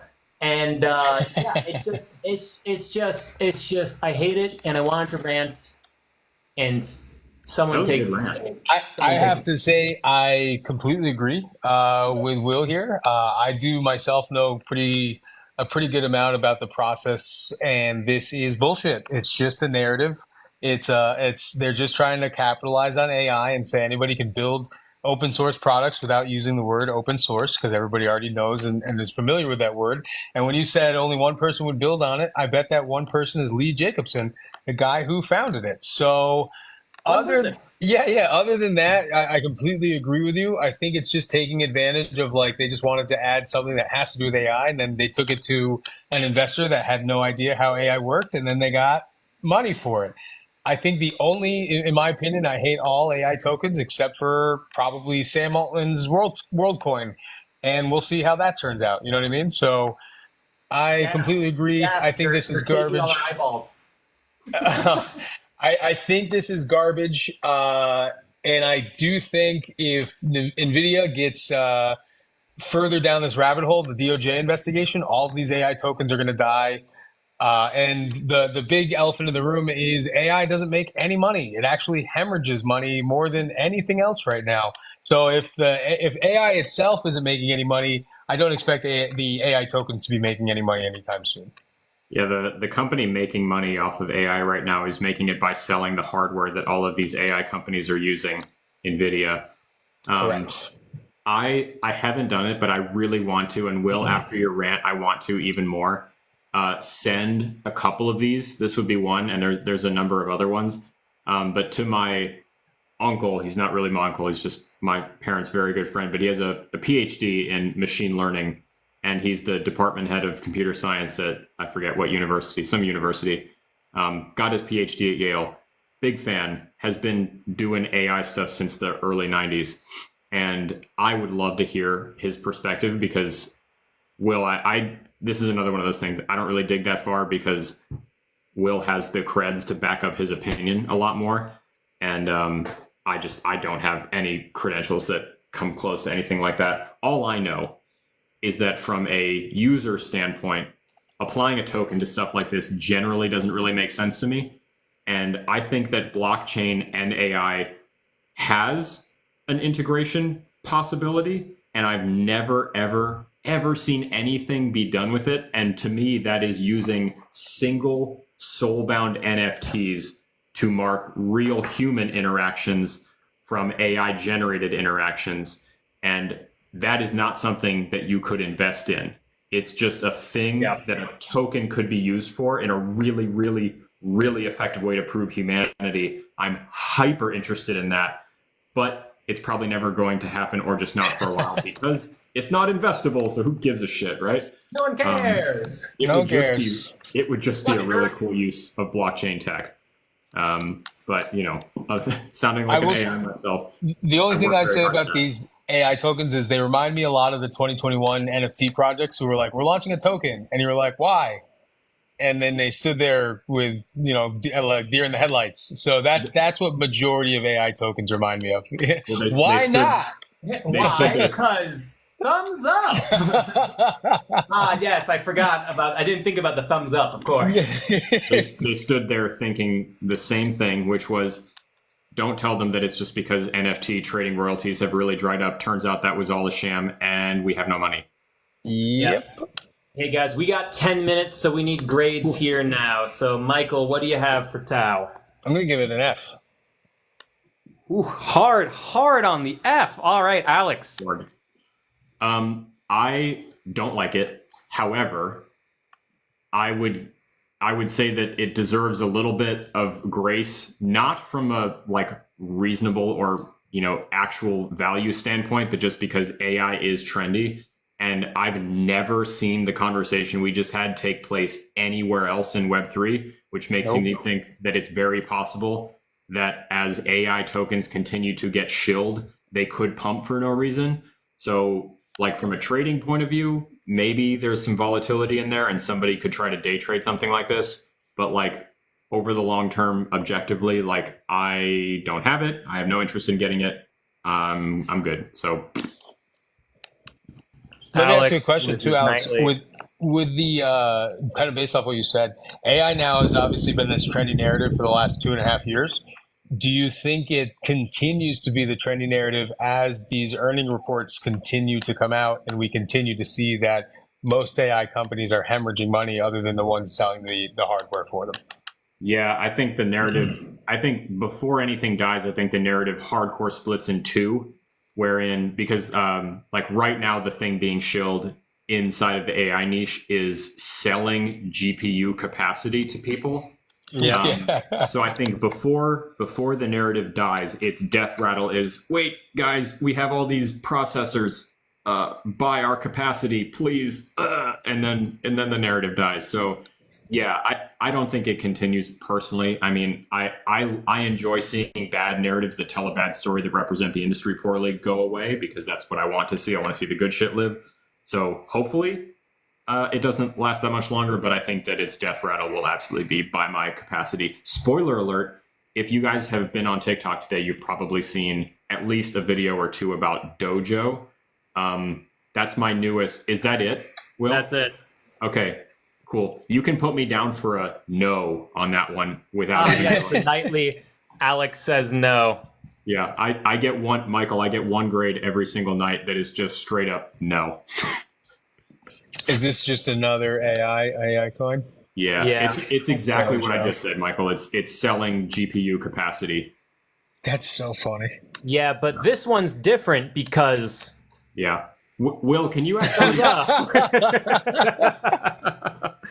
Will, I think perhaps your perspective, could you talk, I mean, if you can or have insight to it, just specifically about the idea of because that's one of those things that we've seen now 2 different times prominently in the crypto space narrative wise, which is hey, we have a lot of power. We would like to give you access to it. We've seen it with Bitcoin hash rate renting, where people with CPUs could rent out capacity there for people to cloud mine Bitcoin off of out of their warehouses.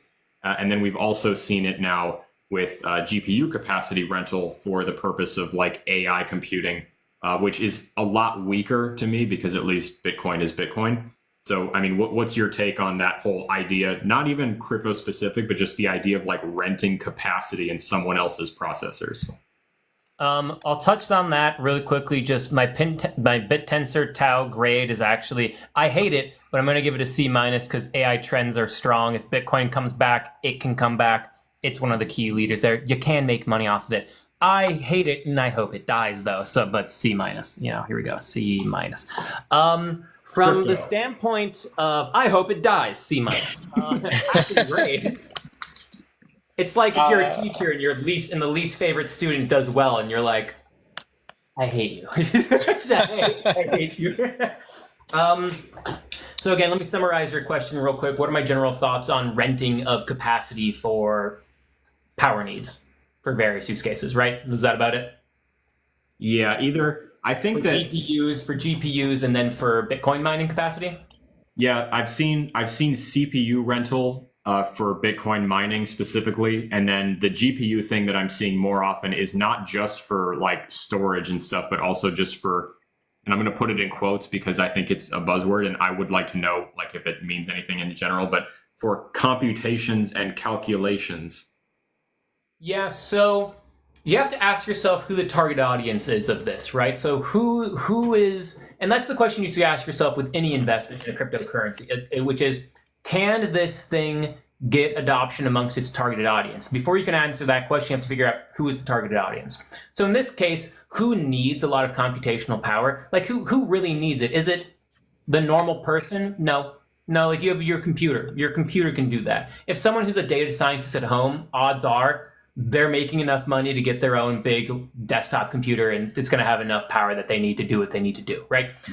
So the only people who really need extra computational power, extra storage power, are corporations, are companies.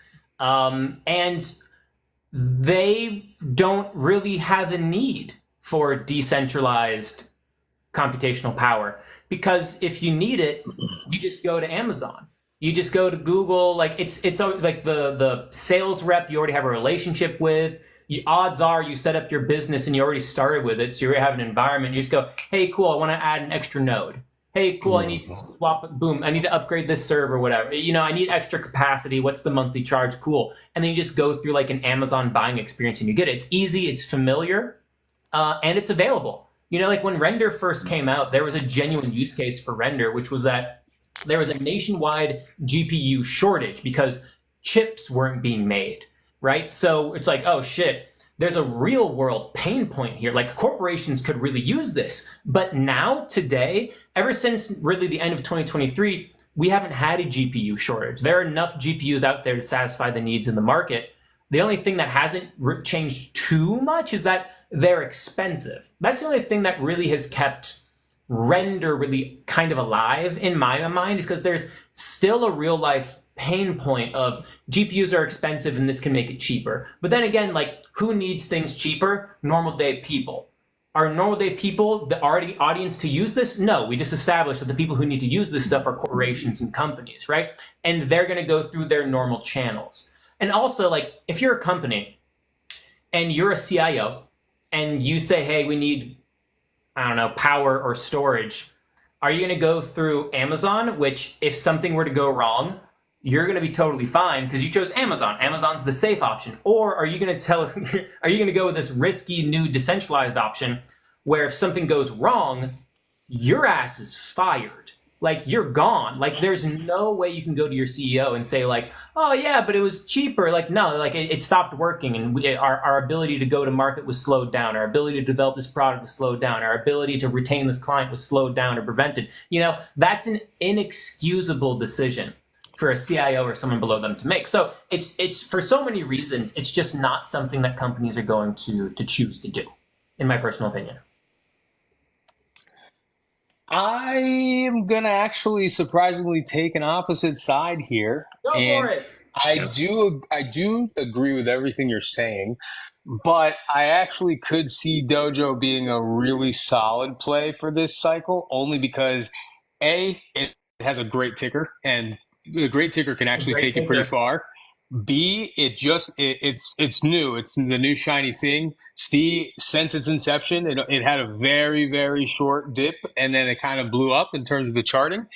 And I think just with this AI narrative of like, hey, we're selling this kind of storage, I think it's the narrative that normal people will be like, oh yeah, they definitely need to do this, if that makes sense. And so I can see this actually performing very well in the short term cycle. Do I think it'll be around next cycle? No. But do I think it could actually like crush it this cycle just because it's so new? It clearly has the marketing efforts behind it, and it has that attractive ticker. Absolutely. So I actually am going to put this as a B from like a buying perspective. Is the actual technology itself, do I think it's great? No. But do I think it has a lot of upside potential just because of the narrative? Absolutely. Yeah, so there are things I do like about it, even though this use case I'm bearish on. It's a use case that has a ton of hype. Guys, I'm so sorry. I have to jump. I have a 10 p.m. call with my partners over in Singapore. It has been such a great time joining you guys. I would love to come back again in the future. Thank you so much for having me. We'd love to have you, dude. Good to see you, man. man. Good luck on the next call. Thank you. Bye-bye, guys. Dude. Yeah. So now that Michael's gone and I can bash his opinion, I do think there are some good things about Dojo, DOAI, and that is that it is on Solana. Solana is a super hot ecosystem with a ton of money. Oh wait, is that the real Evan? Evan, is that the real you? He said that he was going to try to jump in like right as we were wrapping up because he's leaving his gig for the night, so he might be able to like listen in and catch the very end. So. He goes, let me see some grades, boys. I'm going to invite you just in case you want to say hi to people. But I want to finish my thoughts super quick, which is Dojo's on Solana. There's a ton of money in Solana, which is good. It does have a good ticker and symbol, and it is in a use case that is hot right now. So if Bitcoin can turn around, Dojo could do well. I don't love the use case, but it doesn't mean that it can't make money. Evan, how you doing, buddy?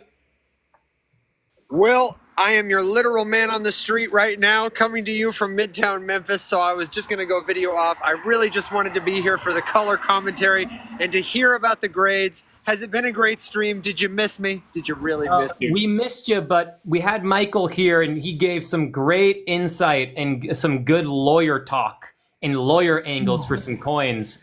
I can't wait to catch the recap. I bet he did. Dude, there were some amazing clips. It was fantastic having him on. But so far, Flux got a D+. Axelar has an A-, and also Alex is intrigued and turned on. Oh, that's a good sign. I probably agree. It's a good sign. You know, when Alex gets a little ornery. Stirred in my loins. Injected with a C. Near got a B+-, where it's a B+, but it's like an 86.5. 86.5. XNet we didn't really get to.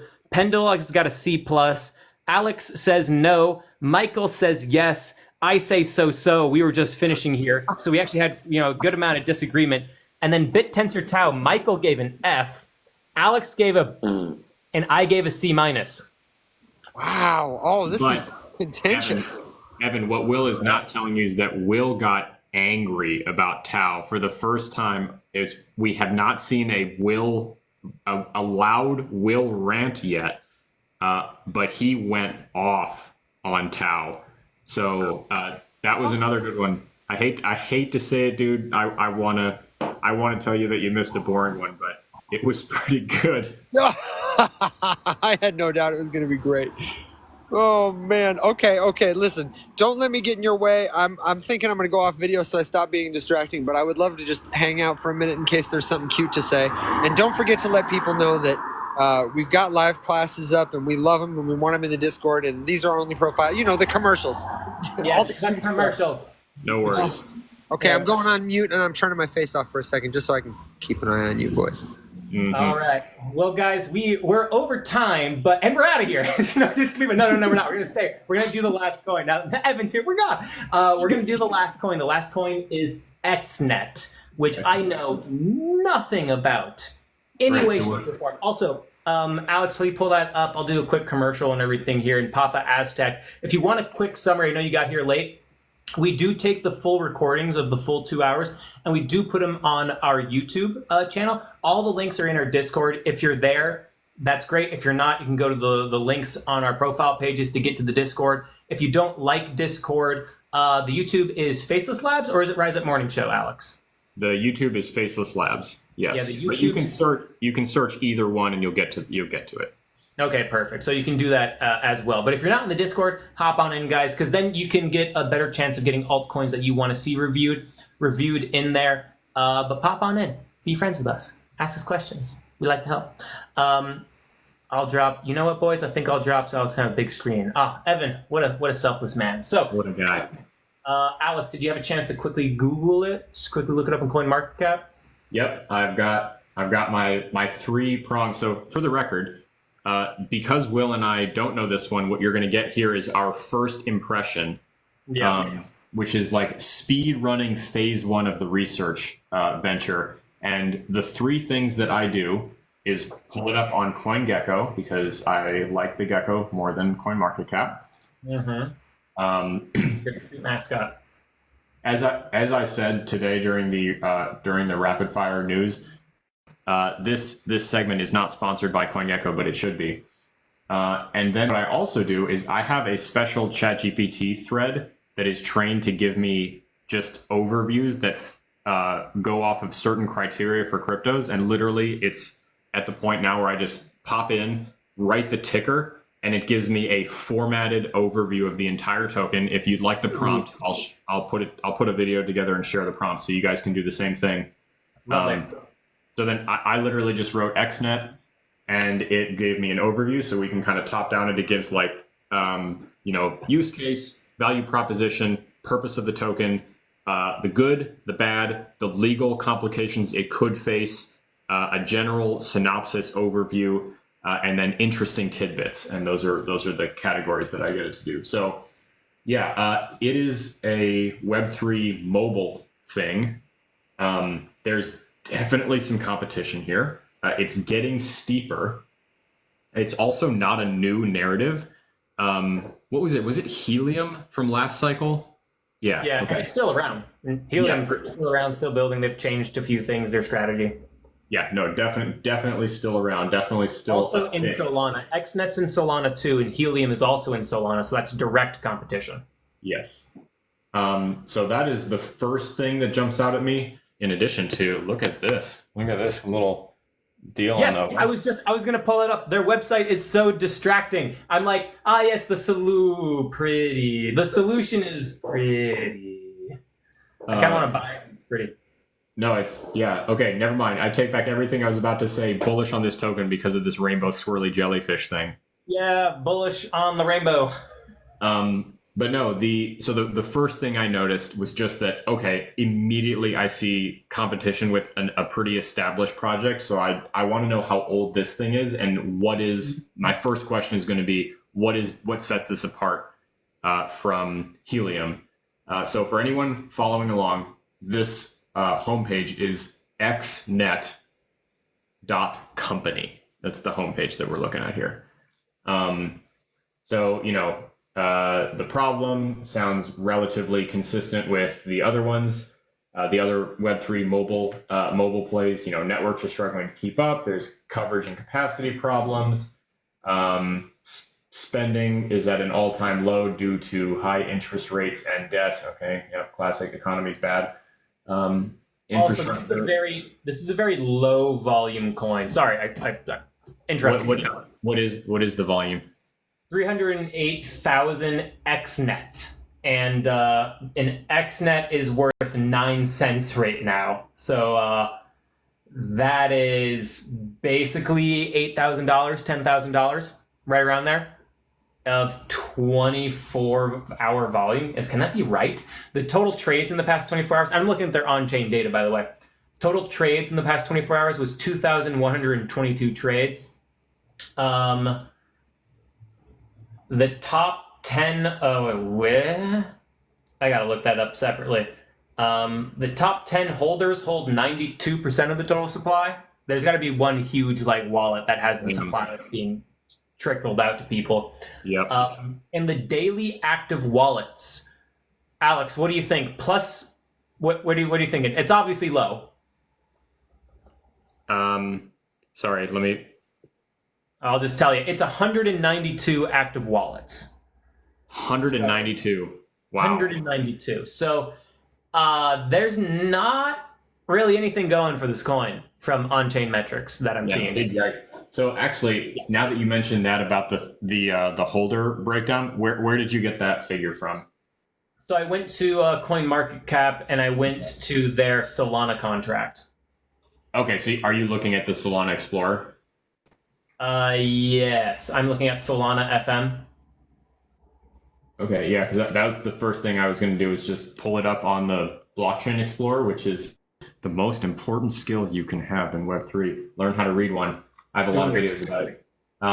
Yeah, I would go to the Explorer for Solana and pull up the holders analysis. And yeah, the first thing I see is that the top wallet holds almost 40% of the token supply.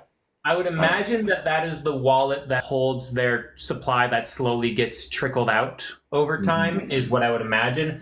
But then below that still, I mean, you have a wallet that is 17%, a wallet that is 14%, a wallet that is 11%, a wallet that is 6%, a wallet that is 2%. And that's across the top 6 wallets. And that's very, very centralized. And not all of those are for the project. So I would immediately say this is a very centralized project. Alarm bells would be ringing in my head. I wouldn't touch it with a 6-foot stick. I would give this an F immediately out the gate for all the things we've mentioned, and also it's going up against so much competition. I want to see what the analysis of is on it versus Helium, even just from like a value prop perspective. Yeah. But are you asking ChatGPT or? Yeah, just because this thread that I do also, it's used to me asking 2 questions. Overview of X and then compare X and Y. Evan, that's a fantastic point. You're right. I should give it a D because of the rainbow jellyfish. Because man, is it soothing! It is pretty cool. Cool. Yeah. So yeah, I mean, overall, there's like crappy meme coins that have 100 times more holders than this thing does, which, to Will's point, is not necessarily and immediately like a hard no, because it could just be brand new. How old is this thing? Who cares about age when you got rainbow jellyfish? Yeah, it is like this token literally came onto the scene on August 19th. So perhaps that could make me feel a little bit better about its current like situation as far as like holders go. I would definitely want to go like, okay, so this wallet that has 37.3%, I would click into that wallet analysis and I would see like, okay, is this wallet under contract? If so, what is this contract supposed to be doing?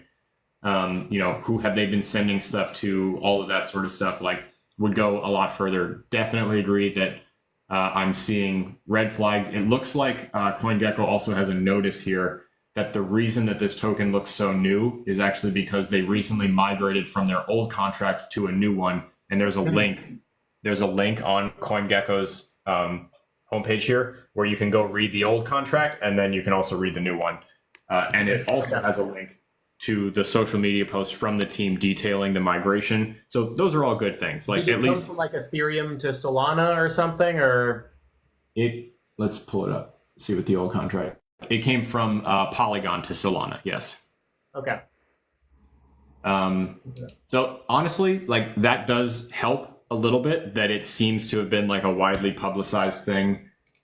This post here is from their main Twitter account, which is tiny. I'm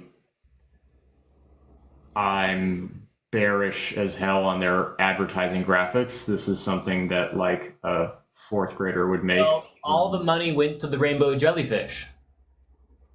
Yeah. Although, yeah, that's what used up the budget. Interestingly, it seems like they've got some relatively popular Twitter Spaces with a few thousand attendees that are their community calls, which they host semi-regularly, it seems. Tolly also retweeted the founder talking about talking about the bridge. So Tolly could just be highlighting a project moving to Solana.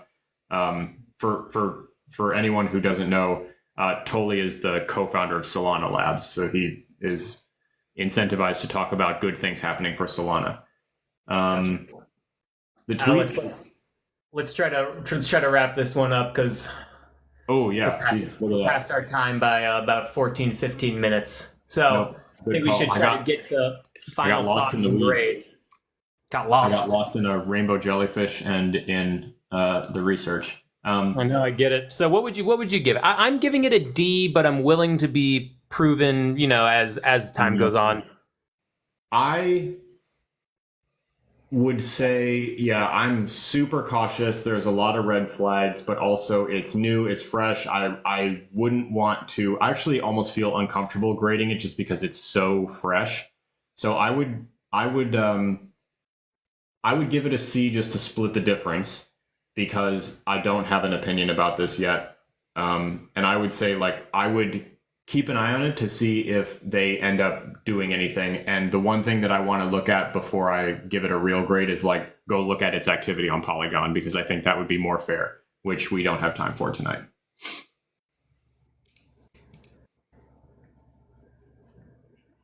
All right, it's got a D plus, C minus. Too young to really know yet. This board is the most. It's the most heavy traffic we've had on any board so far. But that's it, guys. Those are the grades for the altcoins tonight. If you want access to them and you want to see them, you can go and watch this whole thing on YouTube again if you want. Like and subscribe and do all that stuff. Or you can hop into the Discord. In the public forums channel, I post a picture of this whiteboard. And this is episode 3, so this is the 3rd one. You can see all the grades there. And next week, next Thursday, when we have the next episode, I will put out a notice to everybody asking for grade bunches, asking for your guys' recommendations for altcoins. So, guys, remember, if you're not already in the Discord, hop on in. We have a bunch of additional resources to help you get access to myself, Alex, Evan. If you want to ask questions, we've helped members find money that they couldn't find on chain. We've helped other people just answer questions they have on the market. I post more stuff about various trades I'm doing there than I talk about even on TikTok, although I'm pretty damn open about what I do. And yeah, guys, just come on in, join the community. We're here to help. We want to help. And we want to get to know you guys more on a personal level. So hop on in, guys. Thank you for tuning in tonight. Can't wait to see you again for the next episode of Rise Up Morning on Monday, because we don't do it on Fridays, and for the next episode of Rise Up After Dark next Thursday. So thank you guys for the time. Thanks for sharing us with Thursday Night Football. Unless you're not in America and you have no idea what the hell I'm talking about, in which case, thanks for being here, guys. Anyway, have a great rest of the night. Make a bunch of money. Alex, I'll catch you later, dude. Have a good night. Sleep well. See you, dude. Thanks for hosting. Of course. Bye-bye.